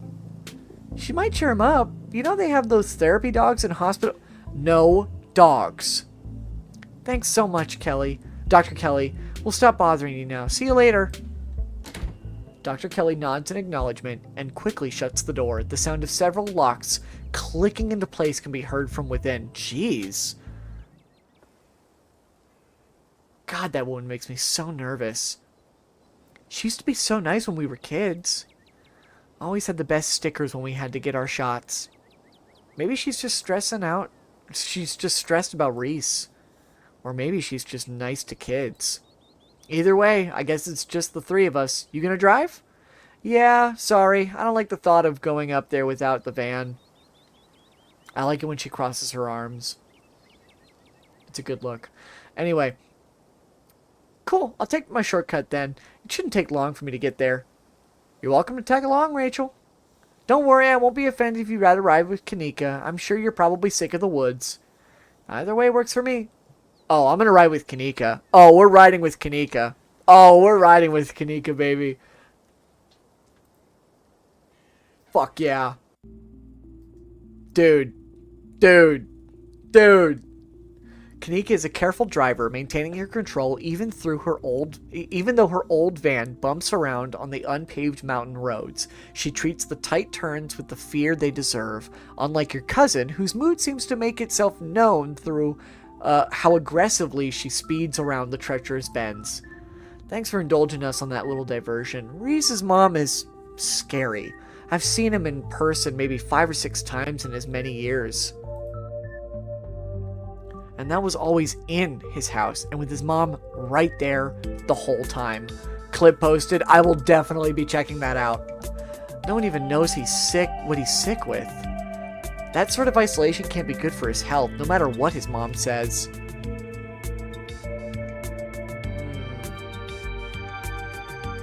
So what's actually going on with Reese? Good question. I wish I knew. His mom's been saying he's sick for years, and it's not like she's wrong about it. He's been a wreck of the few times I've seen him.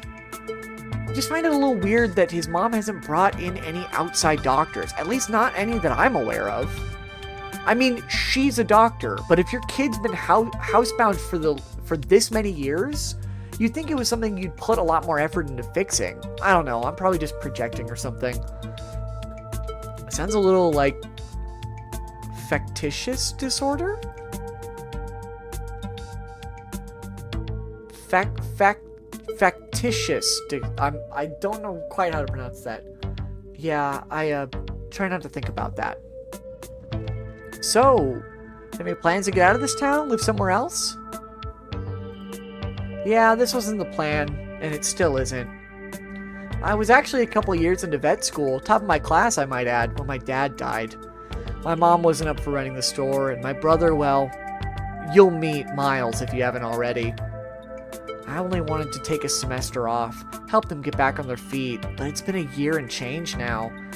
It's not just about my family, too. The general store? That's the general store. If it winds up going under, it's hard not to imagine the whole town collapsing with it. Maybe I'll get back next semester. I'd say welcome to Dead Dad's Club, but I don't actually know if my dad is dead. That sucks. You're funny. She thinks I'm funny. Courtesy of Mayo Clinic, factitious disorder, previously called Munchausen syndrome, is a serious mental health condition in which people deceive others by pretending to be sick. They do this by faking symptoms, getting sick on purpose, or hurting themselves. Factitious disorder can also happen when family members or caregivers falsely present others, such as children, as being ill, hurt, or having a hard time functioning. Ooh, that is a very good point. I do think he might actually be sick, though. Also, it is facetious. Oh! I do know how to pronounce that. I don't know if... I actually can't say if I've ever seen the word facetious written down prior to... I've heard it said very often, but I don't know if I've ever paid attention to the spelling before. I think he's a werewolf. Oh, he could be a werewolf. It's a niche one. It is. Oh, I know the word facetious. I just had not, like... I just have never really read it before, I don't think, at least.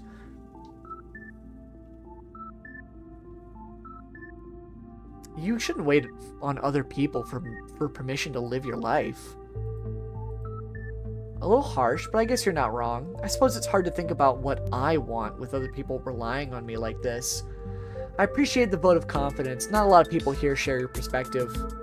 I think he's emo. It could be.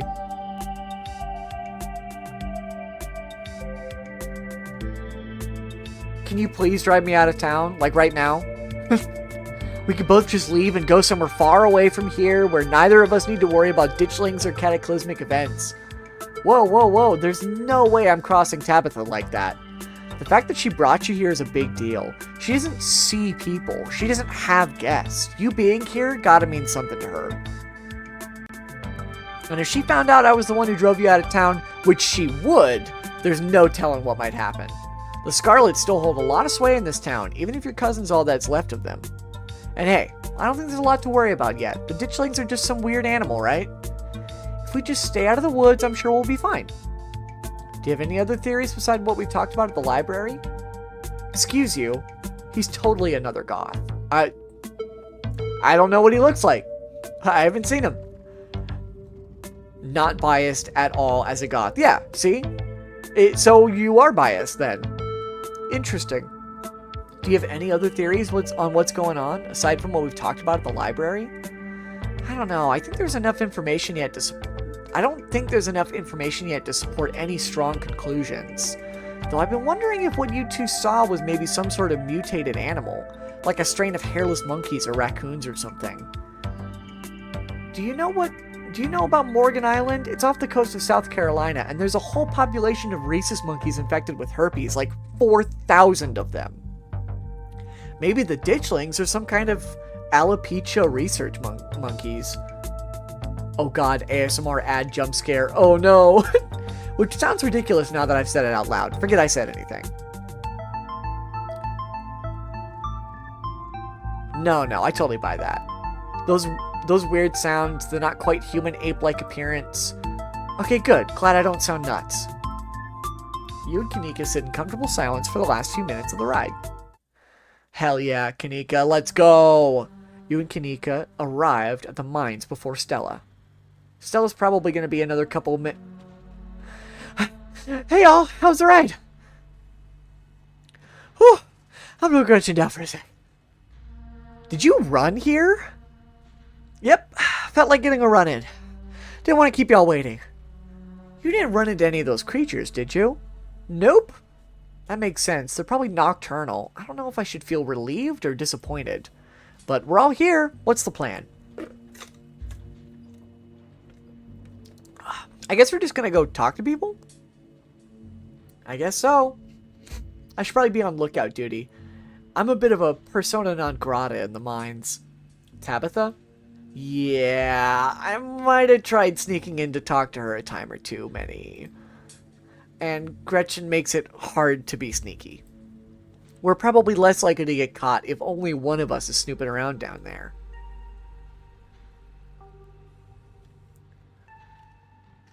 If Stella's on lookout duty and only one of us is going in, what's the third person doing? You know those cheesy rom-coms where someone wears an earpiece on their first date? Whoa, do you have some kind of surveillance rig in the back of your van that I didn't know about? What? No. I have a pair of earbuds with a really good mic. We can just do a group call.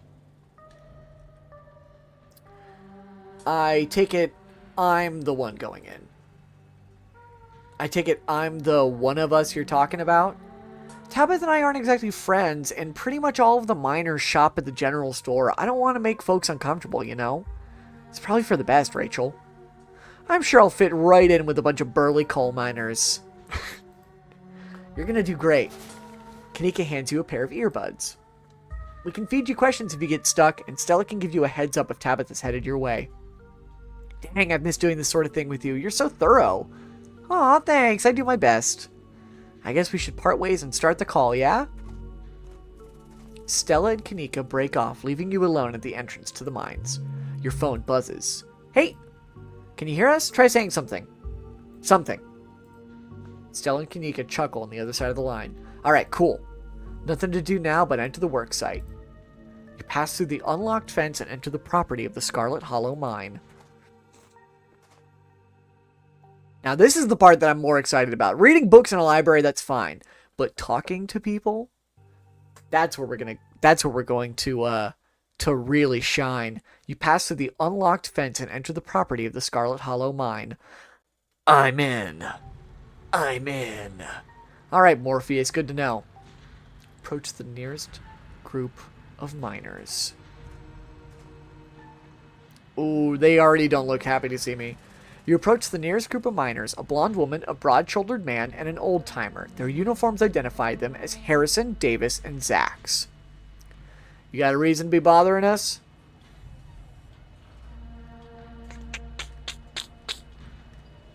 Hey, I'm Tabitha's cousin. I think they might just be not happy in general. That's probably it. Hey there, I'm Tabitha's cousin. Yeah, we know. You popped into the diner and just stared at everyone there. That townie you were with made sure we knew who you were. What's that supposed to mean? What's that supposed to mean? I was just introducing you. It's polite. How can we help? Seen anything weird lately? Ooh, they just all glanced at each other. Nope, nothing at all. You make sure to tell your cousin that, okay? Maybe letting them know you're related to Tabitha wasn't a good idea. Do you know anything about a guy named Wayne? Yeah, we knew him.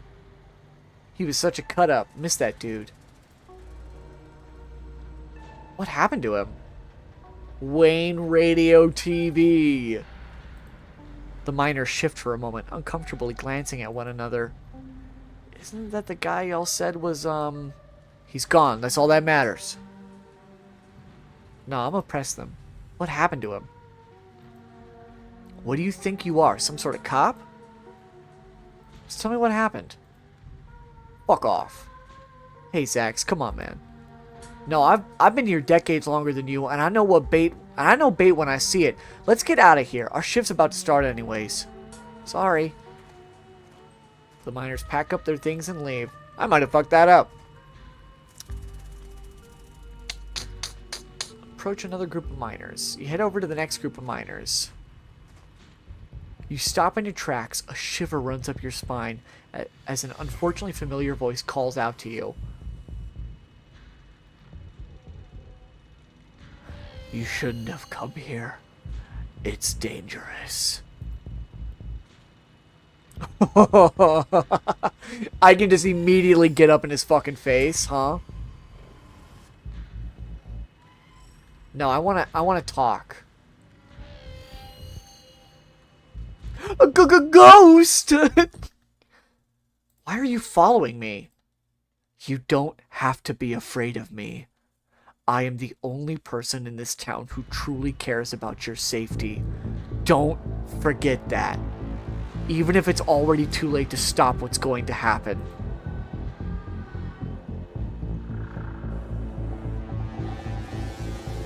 What's going to happen? Before you can say another word, the figure is gone. Hey, Rachel, you still there? We've just been getting static from you.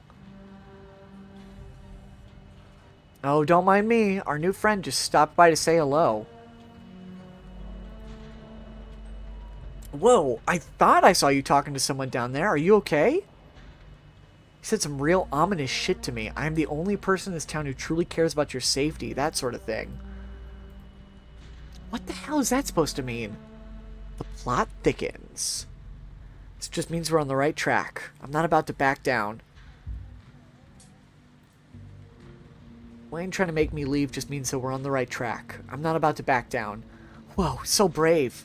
Heck yeah, Rachel. We got your back. Approach another group of miners.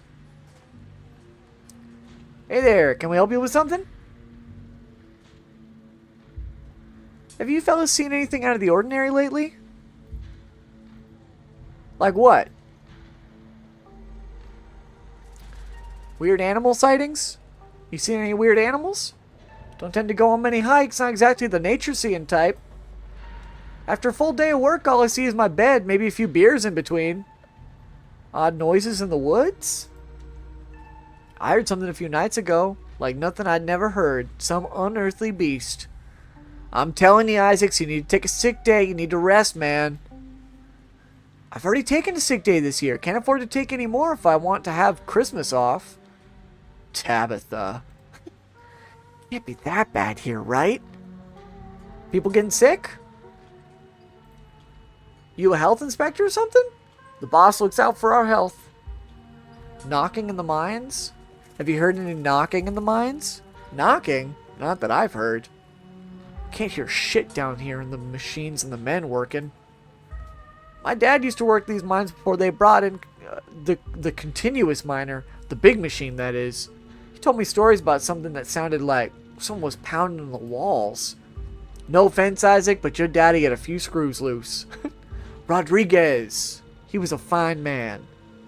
It's all on that front, thanks. Anything else? Do any of you know a man named Wayne?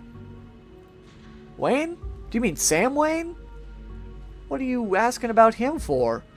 Wait, have you seen him? I saw him just now. He muttered some creepy stuff to me and disappeared. I knew it. Probably just got back to camp after whatever he went off to do. Hold on a tick. Creepy isn't exactly his MO. You know that, Isaacs. How do you know it was Sam Wayne? I don't recall seeing your face around here before. That's what the folks in the general store have been calling him. Kanika and Sybil? Good people, but I don't expect they'd know every mining fellow in town by sight if you catch my drift. Smith, you're losing me. I'm just saying it'd be awfully strange for Wayne to still be in town. Wandering around, following some stranger and not checking in on any of his buddies. Sounds to me like somebody who got sick of work and is having a little fun playing hooky. The following, though. Okay, yeah, that does sound a little unlike him. I thought his lady friend had him under lock and key. It just smells fishy to me. Till I see him face to face, I'm not convinced whoever is calling himself Sam Wayne ain't the very reason we haven't seen hide nor hair of the man. No, there's no way. He's not. He can't be. I'm not ruling it out. You want my theory? That girlfriend of his, he wasn't the first to catch her eye. Any of her jilted ex-lovers could have seen them sneaking around and gotten a little hot under the collar, if you catch my meaning. Dang, who are they talking about? The miners are silent for a moment, glancing between each other nervously as they imagine the possibility. I told him not to get involved with her. I told him. Who is Wayne seeing? Whoa, now if you don't know, there's no way I'm poking that wasp nest. Forget we said anything. Yeah, I don't want to be next on the chopping block. I'll press him. Come on, don't dangle something like that. Look, I don't want to cause any trouble. Enough people are losing their jobs as it is. I've got mouths to feed. Losing their jobs, and in Sam Wayne's case, disappearing. We've already said too much. Come on, boys. Should we check in? Just as a heads up, the only group I still see out there is pretty close to the main office. Might be worth talking to them, but I don't know if I can give you all that much of a warning if Tabitha comes out. Ugh.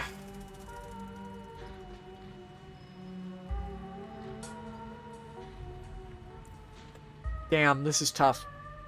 Gonna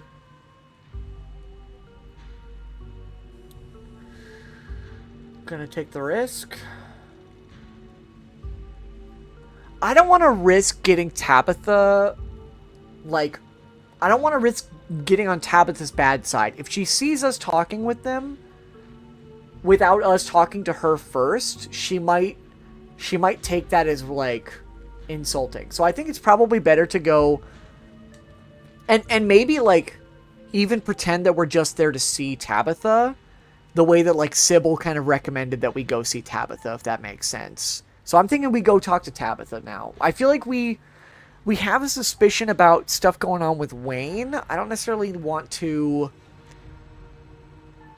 keep digging until we can talk to Tabitha, if that makes sense. Oh, I'm gonna find Tabitha. I need to talk to her about this stuff. Good luck. I've got my eyes peeled. You make your way to the trailer in the middle of camp.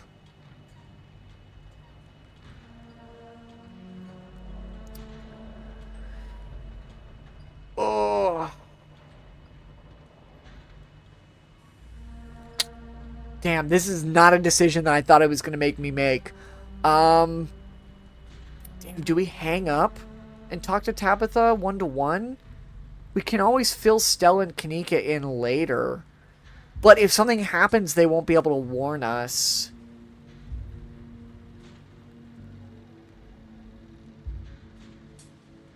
For safety, I think we're gonna stay on the call.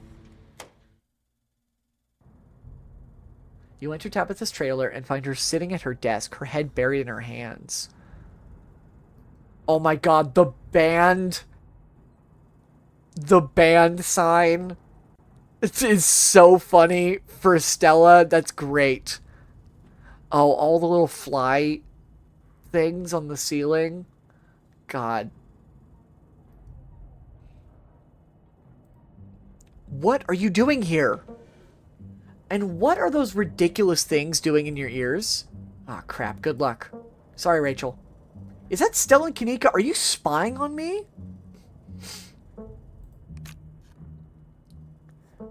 Tabitha snatches the earbuds out of your ears and throws them to the ground. Fun fact, the one with Gretchen says, and her little dog, too, above Gretchen. Oh my god, you're right. It says, if you see this girl, tell her to leave, and her little dog, too. That's awesome. Typical phone-addicted city dweller. Ugh. What do you want? Quick before I kick you out.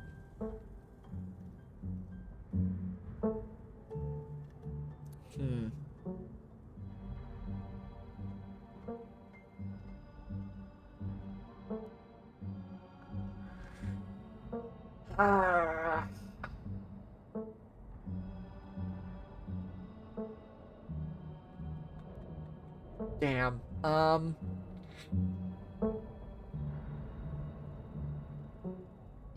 I'm trying to decide on whether or not I want to really focus on getting Tabitha involved. I'm just like, damn. I don't know what to...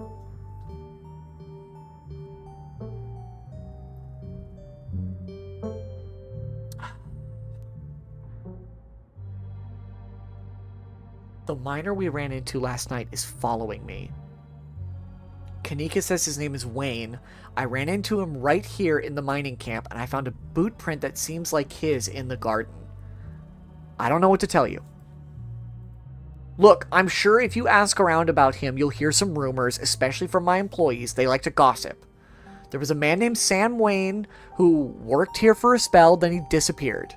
It happens all the time in this line of work. People show up for a job out of town, and they disappear one day after getting paid. I don't know what happened to the man. I didn't even know if he was still alive. But of course, my workers blame me for running him off. Whatever, it's easy to blame the mean boss for that sort of thing. If you've seen him around, that's news to me and also none of my business, as he is no longer in my employ. Is there anything else I can do to help you? Ditchlings. There are monsters in the woods, Tabitha. I know it's hard to take this seriously, but we caught them on camera, and they're supposedly a portent of doom for the town. I'm not asking you to believe me, but I'm asking you to take me seriously. I don't know anything about monsters in the woods, but if there's some kind of doom come for this town, it'll be because I'm not able to do my job. You leave it at that. Look, I'm kind of swamped right now. I was actually getting ready for a big meeting when you walked in, but if you want, you can just wait here for an hour or so and I can swing back when I'm done and pick you up. Just don't go around bothering my men. Don't move a muscle. Don't so much as make eye contact with them. They're supposed to be working. I'll see you then. Tabitha leaves the room. As soon as she's gone, you place Kanika's earbuds back in your ears. Hey, is everything good? Ugh. Love the shotgun up on the wall. Yeah. She just has that. Yeah. Yeah. What a waste of time.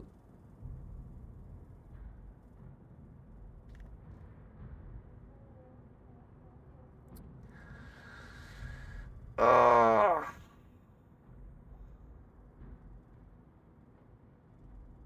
That was a mistake. Yeah, no kidding. Aw, come on, Neeks. Cut her some slack. Tabby's not that bad. She's totally that bad. No use sticking around here. Head outside to continue investigation. Why not? Oh, it's fucking Rosalina. As you leave Tabitha's office, you take a moment to get your bearings, only to be interrupted by a sudden movement out of the corner of your eye. A girl carrying a bundle of snacks pops through a hole in the fence and disappears over the crest of a hill. Hey, I think I just saw Rosalina. Wait, really? What is she doing here? I'm going after her. Good idea. We'll try and catch up with you. Yeah, that's suspicious. You rush over to the hill and get your bearings, the sounds of active mining fading into the distance. Rosalina is nowhere to be found, but dusty footprints point towards a nearby mine. She didn't. I guess the old Maxwell place doesn't cut it as a secret hangout spot these days. But the Shaw mine? That place was shut down like 100 years ago. After the collapse that killed over 100 people. And here I thought Stella was going to be the one to drag me into an abandoned coal mine. Cool, it's been ages since I got a chance to get a good spelunking in. Well, at least we'll have a good guide down there in case things go south. Is Kanika blushing a little bit? She was. Whoa, you sure you want to tag along, Neeks? Rachel and I can handle this on our own. Yeah, I'm sure. As much as I hate confined spaces, I'm not about to let Rosalina get hurt in there. Even if it means I have to go underground. I don't like the way Gretchen was staring back at me. Stella and Kanika disappear into the mines. Before you follow, you briefly wonder if you should let Tabitha know about this.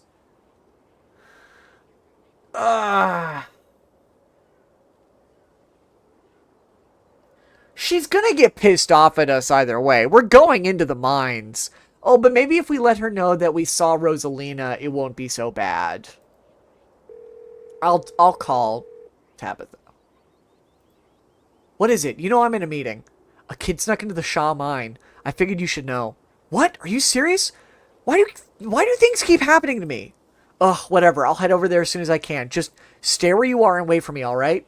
God, I don't even know why I'm trying to reason with you. It's not like you'll listen. Oh, I will happily wait. No. No need to get snarky. I'll wait. Good. Now we're just straight up. Straight up, we're going in there. You take a deep breath and follow your new friends into the mine. Tabitha will understand. Maybe. I feel bad for Tabitha. I feel like I want to be nice to Tabitha. But I'm also like, I'm gonna fucking investigate this shit. I want to get right up into the fucking danger, you know? The inside of the mine is warmer than you'd expect. The air thick and wet. The ceiling hangs much lower than you are tall, forcing you and your companions to hunch over, your legs bent in a painful squat as you begin to navigate its maze of corridors. This is a rare place where your well-muscled frame feels like it might be more of a hindrance than a help. Hey, you made it! I told you she would. For a second there, Kanika thought you were making a beeline for Tabby. Actually, I kinda did. I called her before coming in. You didn't. I was hoping we'd be able to get Rosalina out of here without anyone calling the cops on her. Or us. Tabitha had better not try to have us arrested for trespassing. Oh, I wouldn't worry about her calling the cops. I snuck into the mines dozens of times, and she's never called the cops on me. That's because you two have a weird thing. I'm pretty sure Tabitha actually hates me, or actively hates me, and believes me, and believe me, the feeling is extremely mutual. Well, what matters is the gang's all here. We'll find Rosalina in no time. Sorry, Kanika. Yikes. The deeper you progress into the mine, the heavier the air becomes. The cold dust hangs in thick clouds around you, even though this place was abandoned over a century ago. Jesus, it's cramped down here. Does anyone else's chest feel tight? Yeah, abandoned mines are way more claustrophobic than people expect them to be. And this one's real bad. You know, because of the child miners? Or should I say, the minor miners? Boo! Boo! Kanika visibly shudders. Okay, I'm not superstitious, but if there's one way to make sure you get haunted, it's cracking jokes about dead child laborers while I'm walking on their graves. What can I say? I do my best to tempt the spirits wherever I go. I actually snuck down here a few times to try and get some good footage. Part of my ghost hunting phase. Jesus, Stella, the things you do for your viewers. Did you find anything? I wish. If any place in Scarlet Hollow was actually haunted, it'd be in this mine. Hands down. But all I got was dust in my lungs and a couple of false alarms. Stella pauses as sound rushes overhead. Oh my god, what was that? The mine's gonna collapse and we're all gonna die here, aren't we? Stella sighs longingly. That's just how wind sounds down here. You sound so disappointed. It just brings back memories of my last foray into these depths. Every time I thought I'd finally found a spooky ghost, there wound up being very unghostly explanation. Like local wildlife, for instance. Kanika is so claustrophobic. I do feel bad. Stella turns her flashlight up towards an alcove overhead. Bats. Those guys got me real good last time I was here alone. Oh my god, there are bats down here? I'm gonna get rabies, aren't I? I'm gonna get rabies and die in a mine collapse. You holding up okay, Neeks? Yeah, sorry, I'm just a little on edge. Kanika is stopped mid-sentence by a thunderous knock echoing from deeper in the mine. Okay, what was that? That was... I have no idea what that was. Does that sound like knocking to you guys? Holy shit. It's the Tommy knockers. Ooh. We should hurry and find Rosalina. Yeah, agreed. The sooner we get out of this death trap, the better. Gosh, I wonder if those sounds are Tommy knockers. Okay, no. Tommy knockers are not real. They're not allowed to be real. Are you trying to give me a panic attack? I'd love to spend some extra time poking around down here. Maybe it's got something to do with the mystery.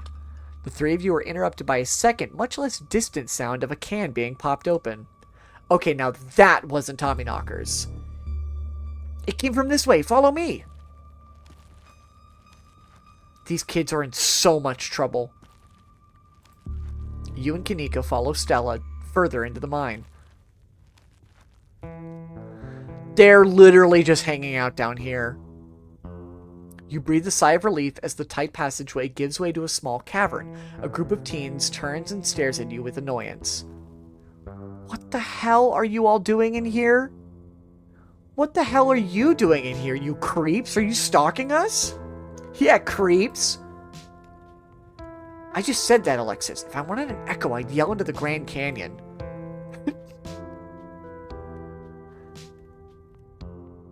If I wanted an echo, I'd yell into the Grand Canyon. What are you, 5?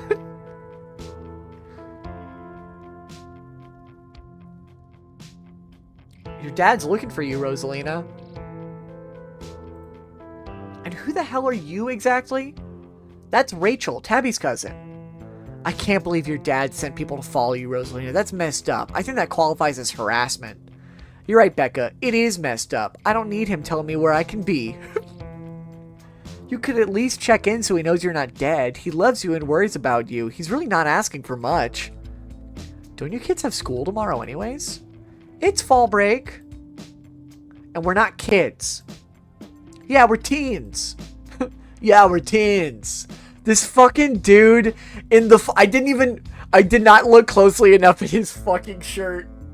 He's wearing a fucking hat with a fucking... Oh my god, and the fucking high-ass, red-eyed Bugs Bunny on the shirt flipping people off. Holy shit. Are those canned strawberry margaritas? Where did you even get those? Most of the teens avoid eye contact. The quiet one in back tries to melt into the cavern wall. Oh no. I know this isn't you, Miles. It had better not be you. Oh, that's Miles. Yeah, whatever. It's me. What are you even doing here? Becca's right. Sounds to me like you're stalking and harassing and all that. You're supposed to be minding the store. It's not like anyone even comes in on Tuesdays, and Mom's there, so it's fine. Eyes dart uncomfortably around the cavern as Kanika tears into her brother. It's not fine. It's extremely not fine. Why do I always have to be the responsible one? Do you know what I would give to be as carefree as you? I left school so you would have a chance to live your life, and this is what you're doing with it? What would Dad think if he could see this? Stealing booze from the family store to dick around in an abandoned mine? Dad's dead, Kanika, but if he were here, he'd be disappointed you wound up being such a bossy jerk. Who cares if we're having canned margaritas somewhere nobody's supposed to bother us?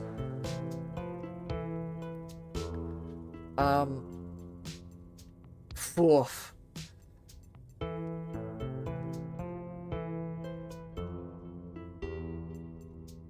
Can you at least do your underage drinking somewhere a little safer? Oh, and what are you, an expert on mine safety? I fucking love this Becca character. Like, oh, you're an expert on mine safety? Shut up. They only abandoned this place because there wasn't enough coal left to bother digging anymore. Becca is such a shithead. My dad told me he's an actual foreman at the continuous mining facility, so he knows what he's talking about. Wait, I thought your dad was a charge hand. No, Alexis, he got promoted last month, and he says this place is totally safe and we can hang out here anytime we want. Correction, your father was a foreman at the continuous mining facility. We'll see if he even has a job tomorrow. The fucking smile that Tabitha does is so funny every time. What? Oh, shit. Oh, hey, Tabby. Kanika sighs. It's probably for the best that she's here.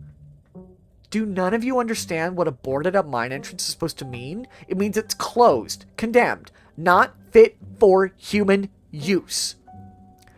Oh, come on, this place is sturdy. Check it out. The team with the beanie jumps up and slaps a strut on the ceiling. Oh, was that the knocking we were hearing earlier? Oh my god, Zane, cut it out. You're embarrassing us. I'm sorry for Zane's behavior. I don't think he realized how extremely 8th grade it is to jump up and hit things. No offense, Rosalina. None taken. The other 8th graders are totally immature. Not like you, Rosalina. You're chill and smart, too. Enough. The damage is already done. Now leave. I'm tired of people in this town dragging my cousin headlong into danger. This game does a good job of portraying kids. They really do, like... They talk like kids. It's really funny. I can't believe I actually agree with Tabitha about anything, but this is the worst place I've ever been in my entire life. I would like to see the sun again before I die. Ah, oh, come on. You guys probably... It's not a big deal. Maybe it's not a big deal. We used to do dangerous things all the time, and I still do dangerous things now. So I want to be harder on these kids. But also, me, like, in middle school, me and some of my friends, we would, like, climb through the drainage... Like, we would climb through the drainage ditches in our neighborhood and, like, go through the tunnels back there. Like... Probably not a safe place to be at all. But abandoned mine is really bad, though. It is very bad. But I could see, like... I could see the very unfortunate thought process of, like, how cool it is to hang out in, like, this old abandoned spot, you know? Who are we to tell them where they can hang out? I don't know who you think you are in this situation, Stella, but I own this mine. It's entirely within my rights to tell them to leave, much like it is entirely within my rights to tell you to leave. Was your lifetime ban from my mines not a clear enough message for you? It is truly realistic teenager behavior. It 100% is. Hell yeah, Tabitha. Tear this sad 20-something to shreds. Hey, I'm defending you, and I'm not sad. Where'd you get that idea? Running a clickbaity YouTube channel where you run around in the woods chasing nothing is extremely sad. Fucking goddamn, Becca. Jesus. So she's sad. So what? Give it a few years and you'll be sad too. The passage of time is inescapable. Look, we just wanted to give Rosalina a good time. Her home life sucks right now. Yeah, tell him about where you have to sleep, Rosalina. I've been living in the library for the past couple weeks. Dad says we can't stay at our house. They got a hot plate and a couple of cots in one of the back rooms. It's actually a pretty sick setup. Love that little window into Tabitha's mindset. It really is like, Jesus, Tabitha. I think the responsibility of running this mine has, like, destroyed your life. No, it isn't, Zane. Rosalina deserves better. I don't care about your home life. If you're going to do your underage drinking, go do it in the woods. Just get off my property. Tabitha. Look, Rosalina, I'm sure Oscar has a good reason for all that. He's a good guy and he cares about you. He thinks our house is haunted. Oh. Wait, what? And I should care because it's a bullshit excuse. Ugh, because it's a bullshit excuse. I bet he couldn't afford it anymore as a line to save face. What a coward. Becca, I don't think you can say that about other people's families. Isn't that like bullying or something? Shut up, Zane. Back up. He says it's haunted? I can't believe he didn't mention it to me. I could investigate. There's no ghost, Stella. It would be cool if there was, but Becca's right. I just wish he would be honest with me and tell me what's really going on. It's like he doesn't think I can handle it. Like I'm still a little kid. Ugh, you're all children, and none of you realize how good you have it. Back in the day, each and every one of you would be pulling 12-hour shifts in this exact mine. If it weren't for child labor laws, the 5 of you might have some actual character. Exactly, Rosalina's not that mature anyway. She still sleeps with stuffed animals. That doesn't mean she's not mature. I still have pork chop, you know. I rest my case. Wait, what did you say about child labor? Tabitha, stop! Oh, God. Ugh. I'm not going to weigh in on this. This is between you and your dad, and the two of you should talk about it anywhere that isn't here. I couldn't agree more. Yeah, if Rosalina's house is haunted. Yeah, if Rosalina's house is haunted, we should break in and, like, ghost bust it or something. Sounds pretty rad to me. Whatever gets you delinquents out of my mind. Oh my God, Zane, you can't ghost bust if there was no ghost. Also, Rosalina lives there. She can't break it. She can't break into her own house. There's no ghost that you know of. I bet we could figure out how to bust it if it's actually real. And if it isn't, well, problem solved. I love you reading a bit of line, realizing it's Zane, and then redoing it in a stoner voice. And there's so many characters to keep track of, and I'm trying to come up with voices on the fly, and, like, trying to remember the voices I was doing.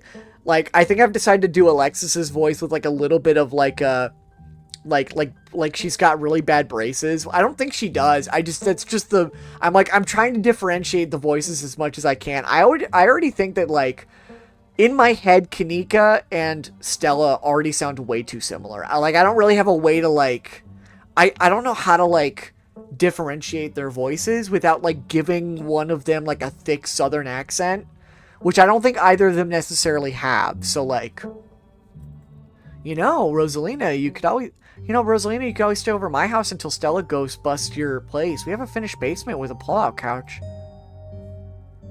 Why are you talking about that? Talking about like it's a thing. It's not a thing. There is no ghost. I don't care, and I can't believe I've wasted this much trying to argue with children. I'm washing my hands of this and calling the cops. Feel free to leave before they show up. You hear that, Miles? We're leaving. I suggest the rest of you kids leave this empty mine before someone gets black lung or gets crushed by rocks or meets any of the other many terrible fates people tend to meet in abandoned mines. I picture Stella as more bubbly and Kanika as a bit more like deadpan. Maybe, but they both have kind of had like a lot of really good little like back and forth, which makes me wonder, like, I feel like it's not just like the cadence, it's also just like I don't think they sound that different, potentially. What the fuck? Kanika is interrupted by a pair of thunderous knocks. That wasn't me, I swear! Then what was it? Come on, Stella, didn't you have a whole life of perfectly natural explanations for scary mine noises? It's Tommy knockers for sure. I know this isn't why we came down here, but we've got to check it out.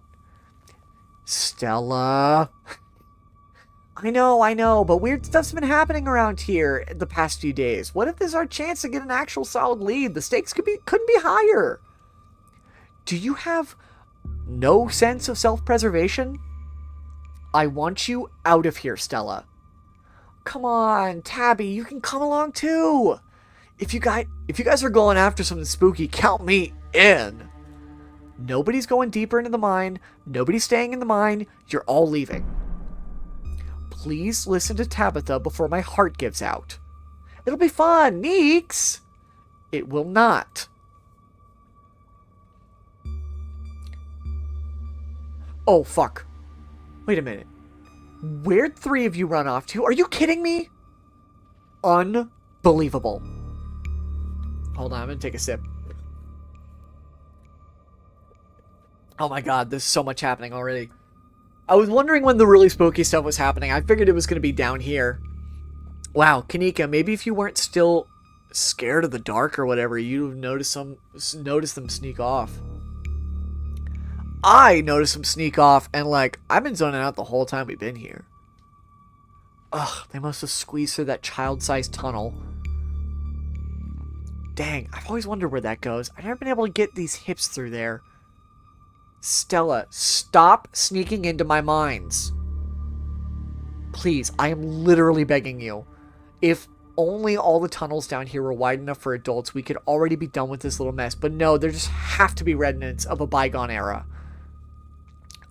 Didn't you just talk about how child labor was like the good old days a minute ago? I was trying to get you to leave my mind. Becca's head pops up from the tunnel's entrance. We are not just about to come in and here and ruin our good time. The mine is safe. I've been here a million times. Yeah, if Becca says we're safe, we're totally safe. Whatever, come on you two. I know a cool spot this way. I'm deciding that Becca sounds like that now. I don't care. Becca sounds like this. It's too funny to do that voice as she pokes her head through the tunnel. It's so funny. Okay, I think I know where that tunnel rejoins the rest of the mines.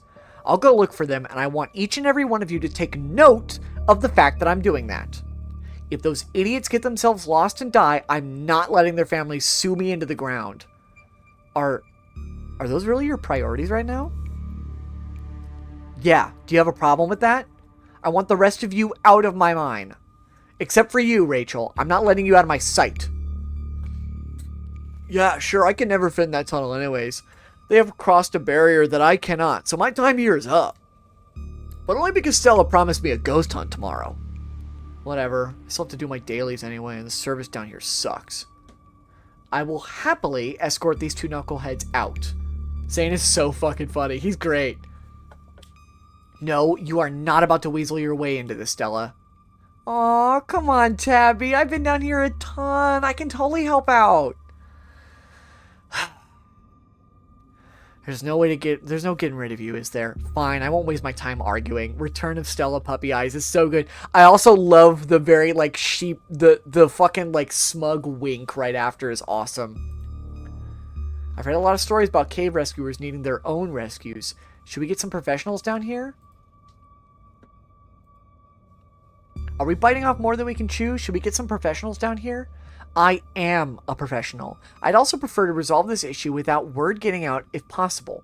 Again, I don't want to deal with angry parents trying to sue me for their own negligence. Inspiring. Aw, don't worry, Rachel. It'll be fun and safe. Fun and safe. Like last night? Give me a break, Stella.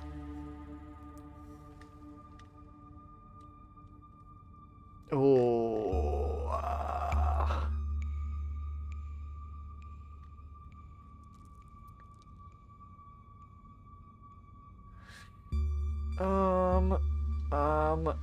I'm not getting in the middle of this.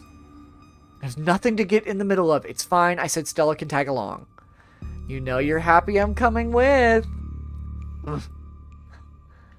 I'm coming with you, but it's because I want to come along, not because you're making me. I just want to make that clear. Noted. Let's not linger here any longer than we have to, shall we? Want me to take Gretchen with me? I don't know if it'll be easier to cover more ground without her. Yeah, it's probably for the best. I don't want a repeat of last night, and who knows if we'll have to do any climbing. I'll see you on the other side. Hopefully soon. For sure, we won't be long. Cool, can't wait to bust some ghosts tomorrow. Kanika, Miles, and Zane head towards the entrance of the mines, leaving you, Tabitha, and Stella to find the remaining teens. Alright, no dawdling. We should be able to catch up with them if we go this way. You and Stella exchange a glance as Tabitha ventures forward. I'm so not excited for what's about to happen. As the three of you move deeper into the mine, you hear echoes of the conversations bounce across the walls. Becca, why are we doing this again? I thought you said Tabitha was, like, really cool. Why are you trying to get her all mad? Oh, we're doing this because Tabitha is really cool. She doesn't let anyone boss her around, so we just let her boss us around. So we can't just let her boss us around. Oh, you hear that, Tabby? Someone thinks you're cool. I can't believe she used to hang out with a nobody like Stella. Hey. I don't know. I think Stella's kind of cool. Her videos are really neat.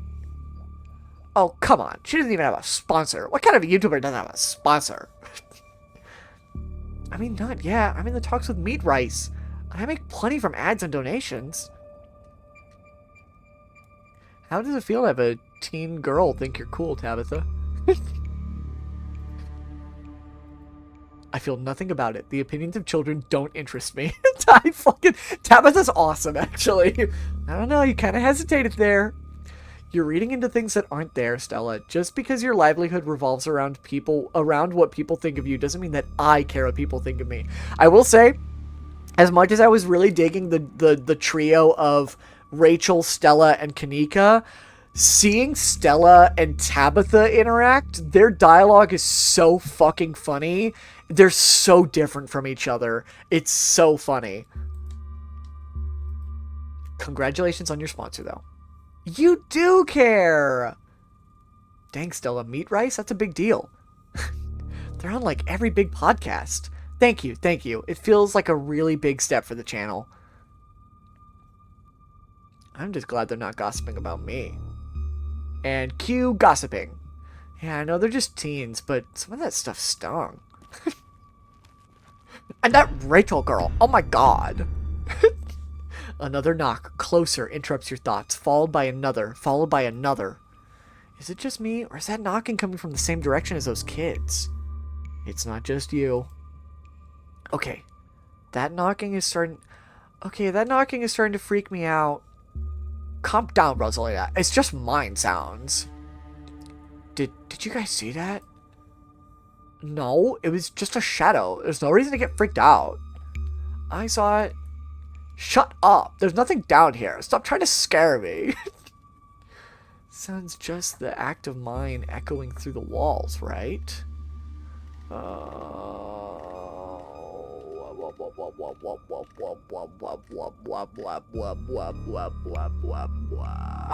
don't know. Tommy knockers. Tommy knockers. Oh, calm down, both of you. You said it yourself, Stella. As soon as they got deeper into the mine, their bravado in the face of authority would vanish into a puff of smoke.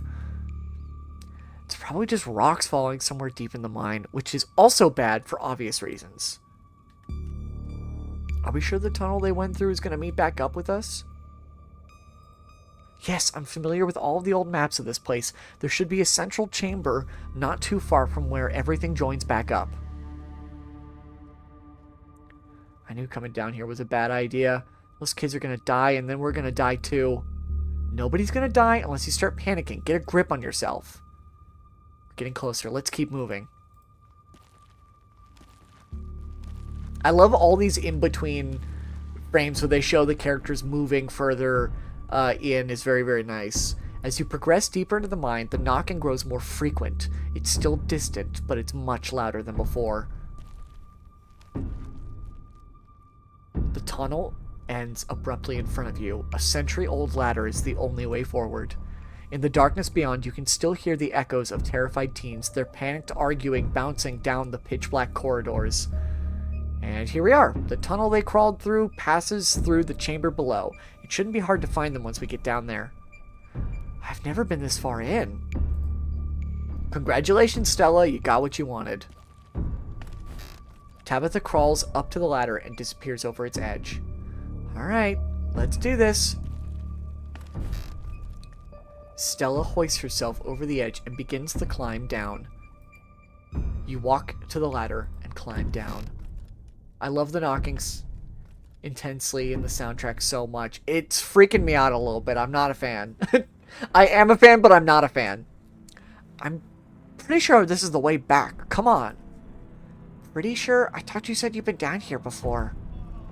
Okay, maybe I didn't get this far in, but whatever. It doesn't matter. I definitely remember the way out.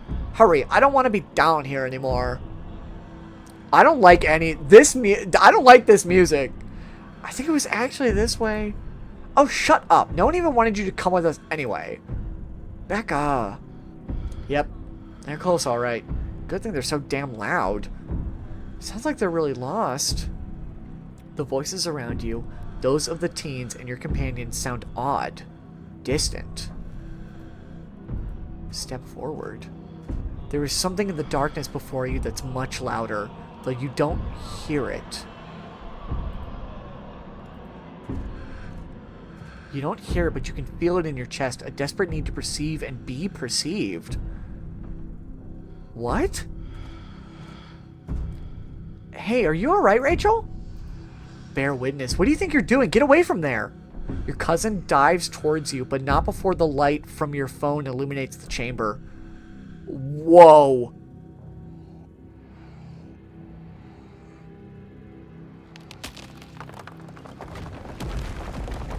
What the fuck? Rachel! Rachel, are you alright? Oh, thank God you're alive. It looked like you had a seizure or something, and then you and Tabby just conked out. I'm fine. Ugh. You can barely open your eyes. You're not fine. Neither of you move a muscle. I don't want you straining yourself while you're still recovering from whatever that was. I'm gonna get you both some help. I'll be back soon, I promise. You fade back out of consciousness as your companion clambers out of the pit, intent on your rescue. You raise up in your elbows, head still swimming from the visions, your surroundings, coming back into focus. Your head throbs as the knocking continues, now magnitudes more intense than ever. Through it, you once again hear the panicked voices of bickering teens echoing down the stone corridors. Becca, you're just getting us more lost. It's this way. If you're so sure, then why don't you just leave? I can't believe I let Alexis talk me into inviting you in the first place. Becca, I'm just trying to help. I said go. Okay, I will. Alexis, you don't have to go with her. You know that, right? Becca sighed, Alexis. I'm sure Becca knows where she's going. She wouldn't just lie. Sorry, Rosalina. The increasingly desperate voices of the teens are drowned out by the thunderous knocking. You can practically feel the ground shake beneath you. You can almost see the walls vibrate with the intensity of the hellish sound. God, that knocking is not helping my headache. What the hell just happened? I had some sort of vision. Did you see it too? There's gotta be fumes or something down here. It's an old mine. These places are death traps. We probably just hallucinated. Are you literally gaslighting me? You're actually gaslighting me. I said I saw it too. Stop being weird. We're leaving. Rosalina appears in the passageway to your left, out of breath and teary-eyed. I'm sorry I snuck off like that. I just wanted Alexis to think I was cool. The entire cavern shakes with the sound of rockfall. I don't know what the hell is up with this knocking, but that is the sound of a mine collapse. Quick, up that ladder, both of you. Wait, Becca and Alexis are still down there. You can't just leave them here. I know which way they were going. They'll listen to you this time, I promise. Do you have a death wish, little girl? This isn't a movie. The best thing we can do to help those girls right now is to not be buried alive ourselves. Oh. Oh. Oh no. Oh. Oh, this sucks. This isn't... Oh, fuck. Okay. Okay. Okay, I'm gonna save really quick. We're gonna save. Oh, man. My thought is to be a hero and go after Becca and Alexis. Like... Fuck.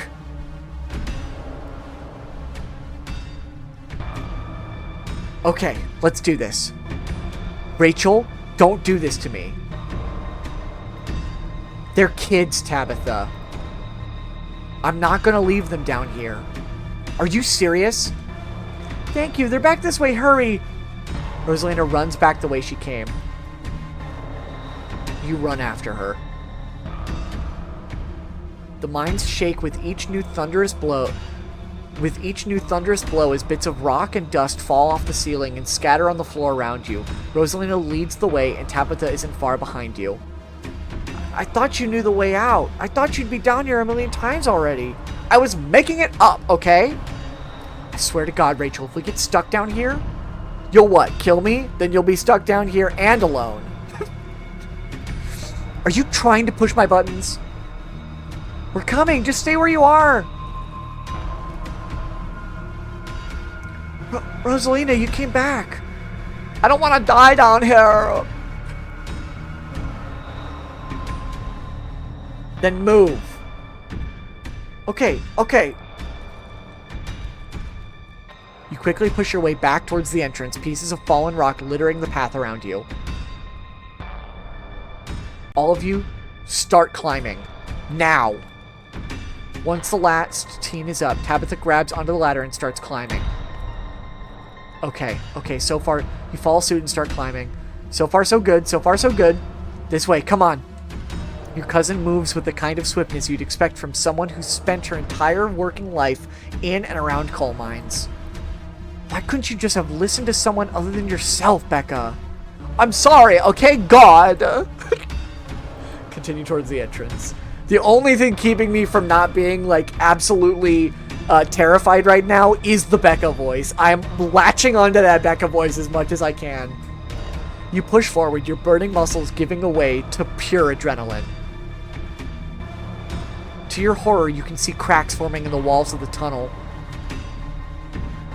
Come on, we've got to go faster. We're almost there. I can see the entrance.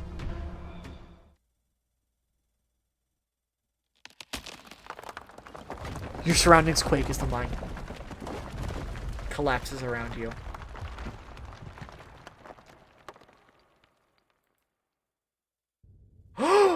Oh shit! And then the knocking fades and you feel safe, having arrived back in the entrance in one piece. What the fuck? What the fuck? Rosalina, are you okay? Clearly she's not okay, idiot.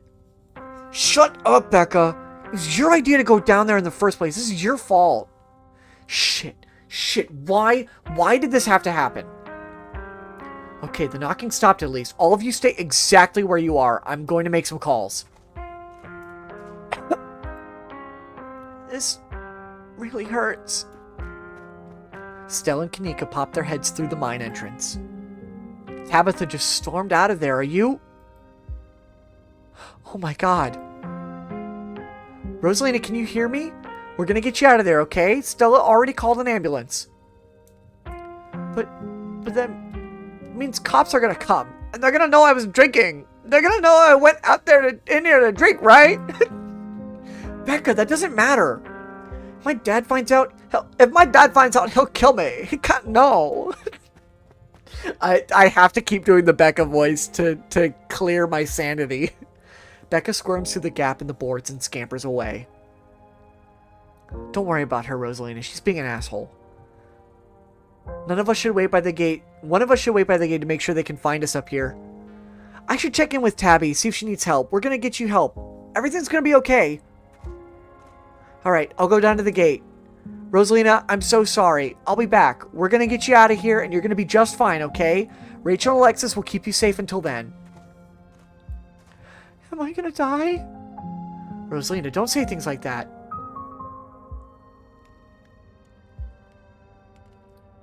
I really appreciate the fact that they do not shy away from showing how gnarly that injury is. I am doing my best not to look at it every time that the text box disappears. We're all gonna die eventually. No, I'll lift those boulders off myself if I have to. Thanks, Rachel. Rosalina's breath comes in quick, irregular bursts. If I don't make it, tell my dad I'm sorry.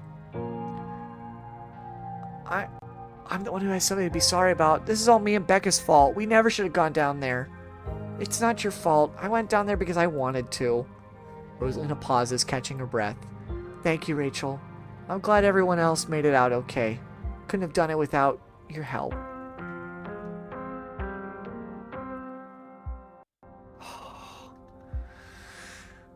Oh. And that's why you shouldn't drink underage. No, come on.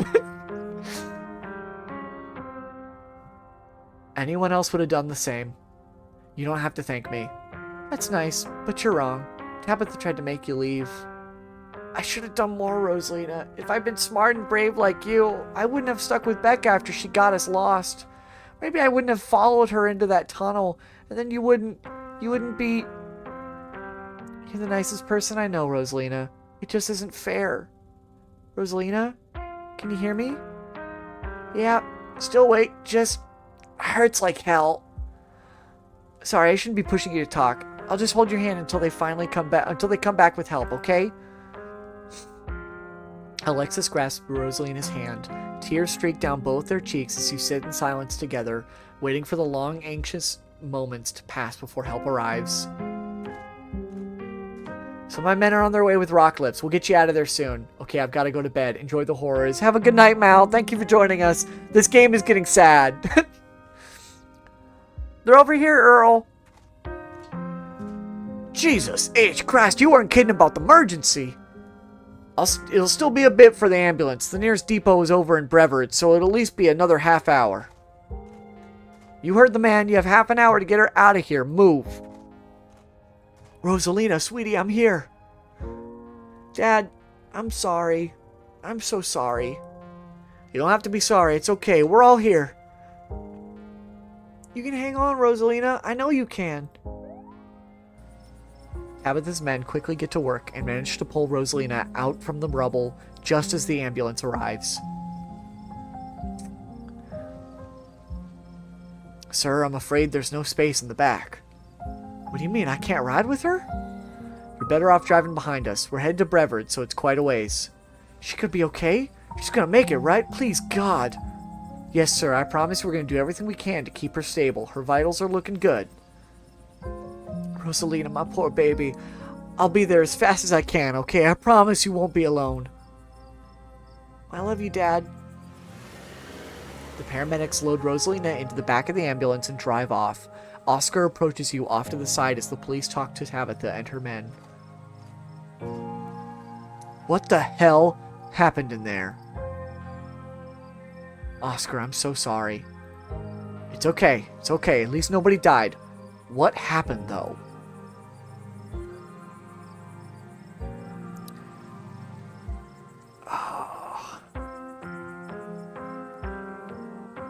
Just teens being teens.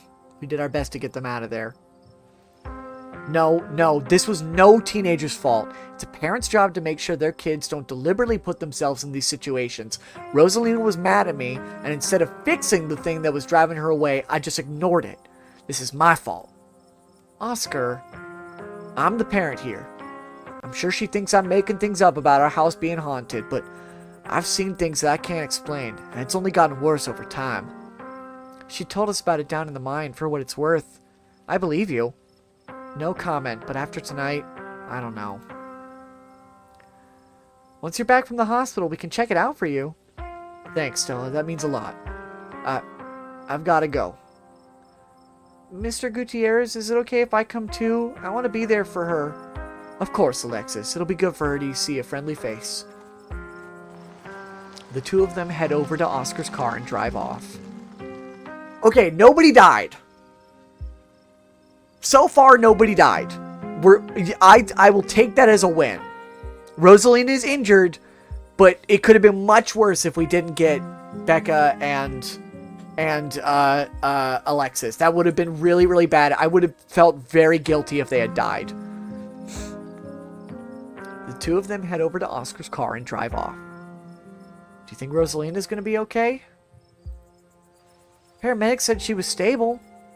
She's a tough kid. She'll be okay.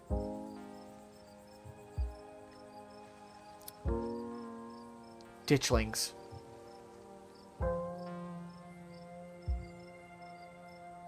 That was too easy to be our ditchling problem. Yeah, I think you're right. We've still got a lot of unanswered questions too. Even more than we had this morning. And we had a lot of questions this morning. This is all still a little too magic for me. Just because two bad things have happened doesn't mean there's a pattern. Right? This is one of the few that I think, barring future revelations, has a correct answer. I always end up picking this one unless it feels out of character for the character I'm doing for the playthrough. Yeah, I can imagine if you come up with a specific type of character, like, maybe it wouldn't be nearly as, like, cut and dry, but I'm like, I'm not leaving these kids. Like, that's just... And I can't really think much of a character that I would want to play that would leave these kids behind. That just wouldn't sit right. Yeah, I don't know. I feel like it would take a lot of justification for me to choose the other option.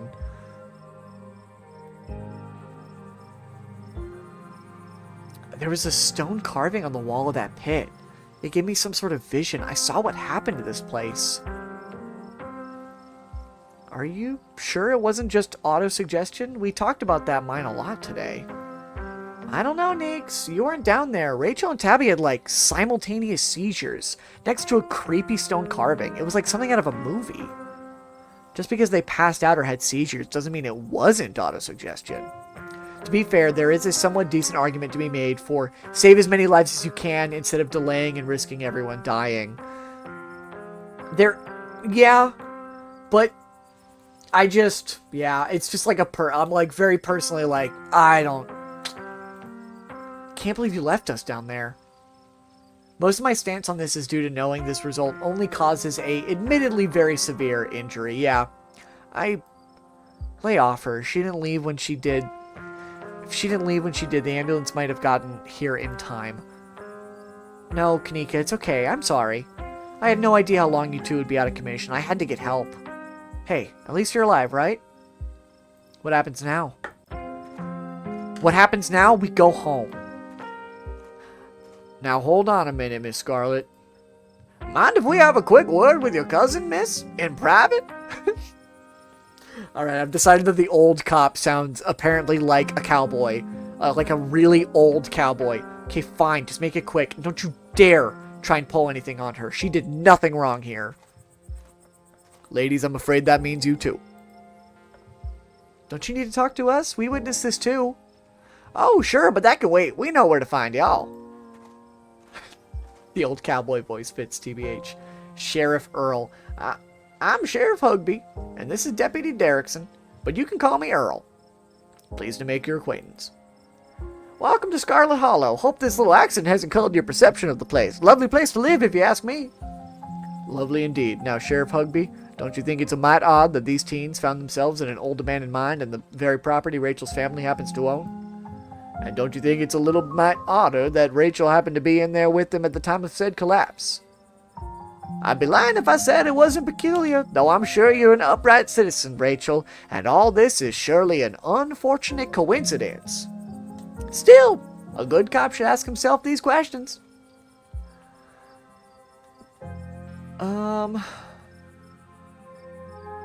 Why are you asking me this? It was a mine collapse. What could I have possibly done that the police would care about? I'm just trying to gather all the facts. Our duty as officers of the law, you see, just being thorough. But I see there's not much more to be discussed as of yet. We'll let you go on about your evening, but we may be in touch. Have a good one. Deputy Derrickson tips his hat to you. The two officers wander back towards the mine, Derrickson taking notes as they examine the scene. That was weird. You make your way towards Stella and Kanika. Certified small-town cops moment. Truly. I just can't believe it.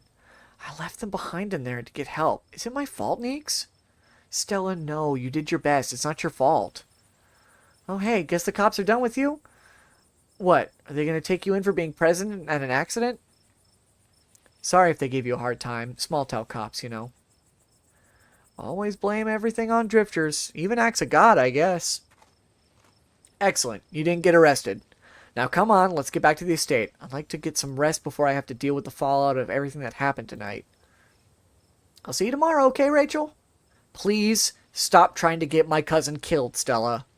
Come on, let's go. Tabitha starts walking to her car, pulling you by your arm.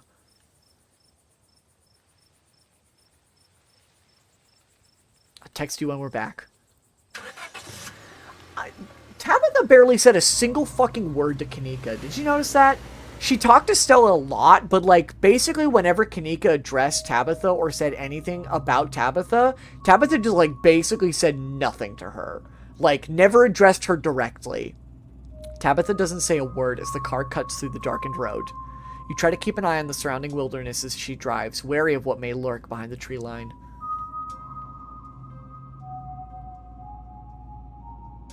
How are you holding up? Poorly, but I'd really rather we didn't get into it. I'm doing terribly, by the way, in case you wanted to know. Just in case. Yeah, me too. I've got to focus on the road, though.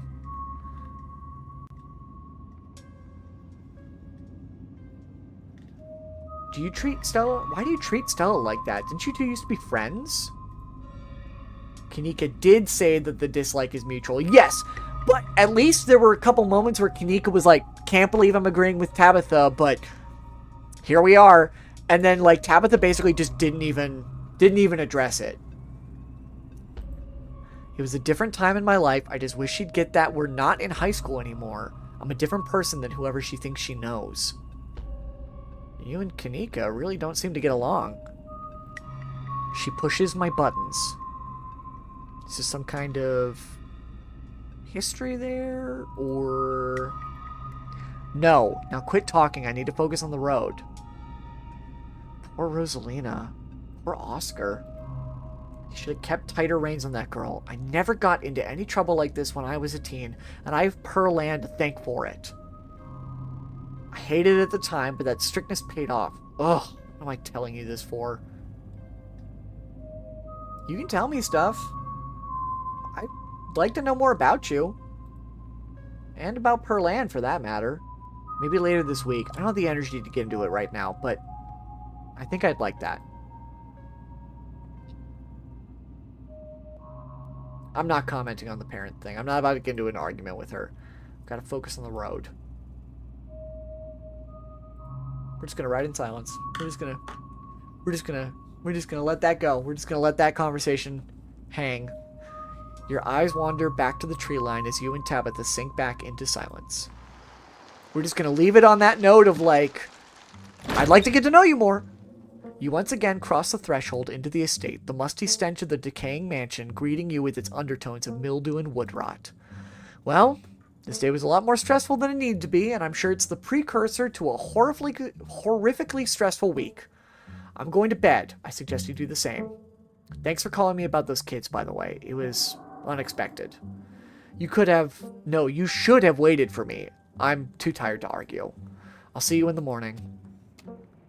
Tabitha turns and makes her way up the stairs, her posture defeated. Yeah, we'll turn in. You head up to your room and turn in. You collapse in Tabitha's dusty guest bed, your head empty of thoughts. After your time in the Shaw mine, you barely even notice the dust. Your phone buzzes on the table. Y'all saw those things, right? Oh, y'all, these are those things, right? Kanika sends a picture of a pair of ditchlings by the side of the road. I saw them again, too.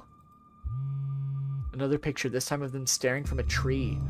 The fuck? These things are definitely not hairless monkeys or raccoons or whatever. I don't know what the hell they are. I guess there's more to them being there in the mine. I guess there's more to them being here than the mine collapse. No way I'm sleeping tonight. You think about looking out the guest room window, but at this point you're too exhausted to leave your bed. The adrenaline from this evening is finally wearing off, replaced by a creeping exhaustion that threatens to overwhelm you. Your limbs feel heavy, your eyelids slipping down over your eyes as you stare down at the ominous pictures on your phone. If it weren't for the pit of dread balling in your stomach, you would almost feel comfortable as you settle in between the covers, your tired bones sinking into the decrepit mattress. When you close your eyes, you see Rosalina's face, twisted with pain, staring up at you with tear-streaked cheeks, trapped by powers beyond her control, terrified of what her now uncertain future would hold. Fuck you. Fuck you. Fuck you. Fuck you. What is this? Fuck you. Fuck you. Fuck you. Fuck you. What? I don't want to read. I don't want to read. I don't want to go any further. This sucks. This sucks. This sucks. This sucks. I knew this was gonna happen. I knew this was gonna happen, you assholes. How dare you? Don't do this to me. Holy shit. Okay. Okay. Whew. Whew. Okay, once I gotta take a sip. Oh my god. Your eyes shoot back open, your heart pounding as the door to your room swings open. Oh. Just the cat. It's always just the cat. It's nice to see another living being, even one as unfriendly as Tabitha's cat. The comfort of her presence sets your mind at ease, and you finally slip into a deep sleep. Whew! What? What? What?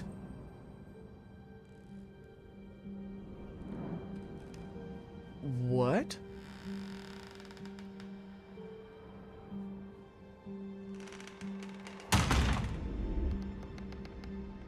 What the fuck? Oh, I don't like this. This is really well animated, though. This is really fucking cool. This is awesome. But this is scary. End of chapter cinematic. What's happening? What's happening? Oh, fuck. Oh, shit.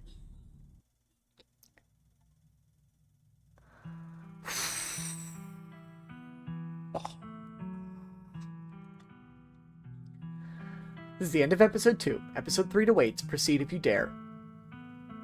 Yeah, we're gonna save. We're gonna save. And that's gonna be it. That's gonna be the end for now. Even more stressful than last time, huh?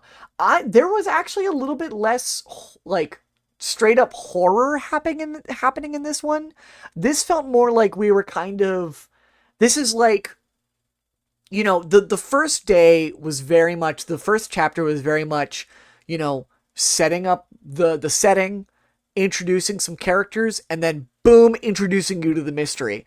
This day was more like gathering information. Like, we're like, okay, here's what we can try to figure out. Here's what that thing that we saw might be. We have an idea of like what it may be connected to. And then you get a little bit of action in the mines. But I'll be honest, I was not nearly as... The mines were kind of creepy. I'm curious what you think about the weird seal in the mine. I'll get to the seal in a little bit, but I want to finish my thought really quick. The thing about the mines is more like... To me, that screams... It felt tense, but I was not nearly as like... what the fuck is happening as I was with like the first chapter. I will say not nearly as like terrifying in my opinion. Stressful for sure. Especially because we didn't have a skill that really helped us out there to like make a decision. Cause the powerful build really helped us out in that first chapter. Which by the way, great recommendation as one of the skills to grab first, because that really helped introduce that concept of like, okay, powerful build can really like that, having that one skill really saves you in that one moment. It's absolutely insane. Like, Jesus fucking Christ, though. The mine is, yeah, fucking stressful. Holy shit. Okay.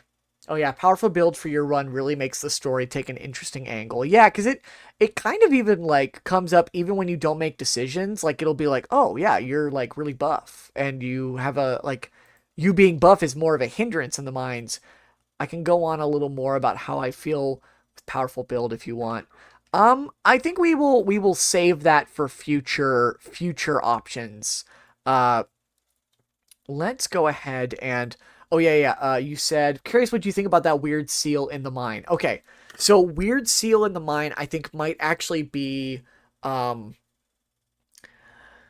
think is probably connected to the reason the mine collapsed in the first place, is what I'm thinking. Like, I'm thinking they were mining in that hill and they uncovered something that was, like, not supposed to be found, and that caused the mine collapse. And then now, like, nearly 100 years later, like, things are... This is a game where I have many thoughts, head full. Yeah, like, I have a lot of loose ideas, but I'm not like I've not for weirdly enough, I've not actually formed any solid theories quite yet because I feel like there's still a lot that I haven't seen. There's still plenty of characters that I haven't met, and I don't quite know how it all connects yet. Like I don't really know how Wayne is connected to all this, but I'm sure he is. I also think he might be dead. Like I think he might actually be a ghost in some way. Like the fact that he literally just disappears and nobody notices him is kind of crazy. I think he actually might be a ghost. There's also all the stuff with Oscar's house being haunted. I really hope we get a chapter where we just get to hang out in the haunted house and explore what's going on there. That'd be sick. Um, I'm really digging Stella and Kanika as a duo. I love the idea that Stella, Kanika, and Reese used to like hang out as like a trio and like went on adventures and like Scooby Doo shit. So that's really fun. Um, God, I'm already so excited for next week already. I love this game so much. I am also very much looking forward to it. I want to do another like playthrough. What I'm probably gonna do is we'll probably do um we'll probably go through the content that there is right now, and then I'll probably take a break and go play something else for a while. And then we'll eventually come back to this either when they make new content or when they release chapter 5 and we'll start like a new playthrough, or maybe we'll continue. We might do both. I might just continue with this playthrough and then do a new playthrough as well. We'll see. I don't have any solid plans. We got to get through what there is right now first and then go from there. Because I would really love to get like, I'd love to get another person who also hasn't played to like get, oh wait, I just thought of something you might be interested in. Information gathering build for next time. Information gathering build for next time. I want to do, I think it'd be fun to do a build that's like, I think it was like the Mystic and the like the animal talking. I think would be a very fun run. I want to see about getting Julie in on here at some point because I think it'd be fun to like have her go through it kind of blind and like let her make the decisions as we go. So instead of just doing me doing another playthrough, it would be like her doing a playthrough and then we could also do the voices together so that way it's not just me reading a lot of the same dialogue. That would be a lot of fun. Uh, it would. I just think in general it'd be a lot of fun to see what other people are doing in this game, um, and also being able to take part in that. Because I think a big reason why this is so enjoyable for me is because this is my first go around. I think subsequent playthroughs wouldn't be nearly as interesting, except for like, oh man, like being able to explore the rest of the house using the lock picking skills would be really cool. I would love to do that. But with that, uh, we are going to raid out because it is getting pretty late. I want to raid out before my internet goes out. I think so. There is a new friend that we can raid out to. Um, they raided into us the literally on Sunday. I got raided literally right before I raided out. Uh, and so I think we're gonna raid them today. Um, very nice person that raided into my stream on Sunday. Uh, I think their name is Capricas or Capricas. It does lose a bit of luster second time around, but there's so much more to see and a bunch of branching paths. I wasn't joking about replayability. Oh yeah, I'm not worried about the replayability. I just don't know how interesting the replayability would be if it's just me. I think it'd be more interesting to replay it with another person.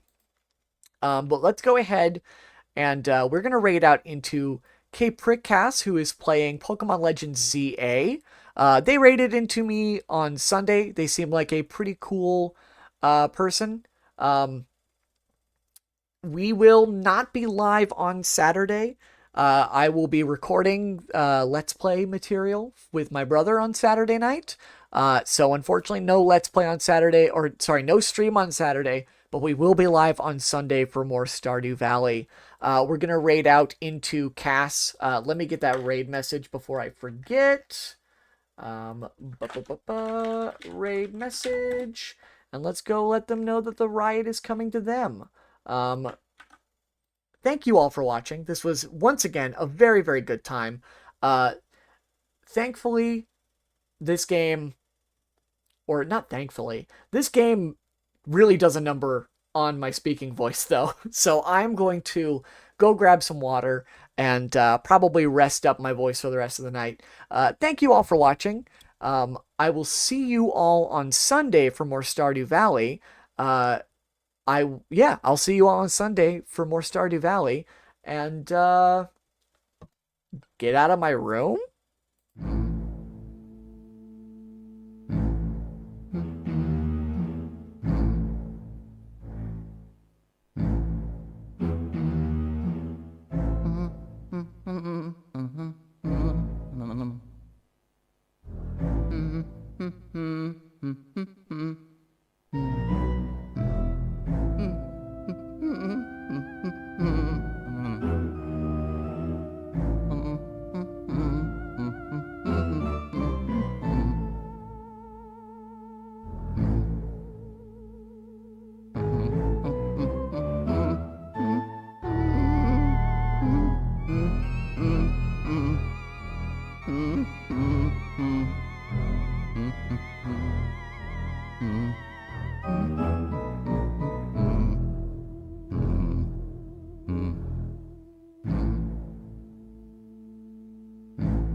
Mm-hmm.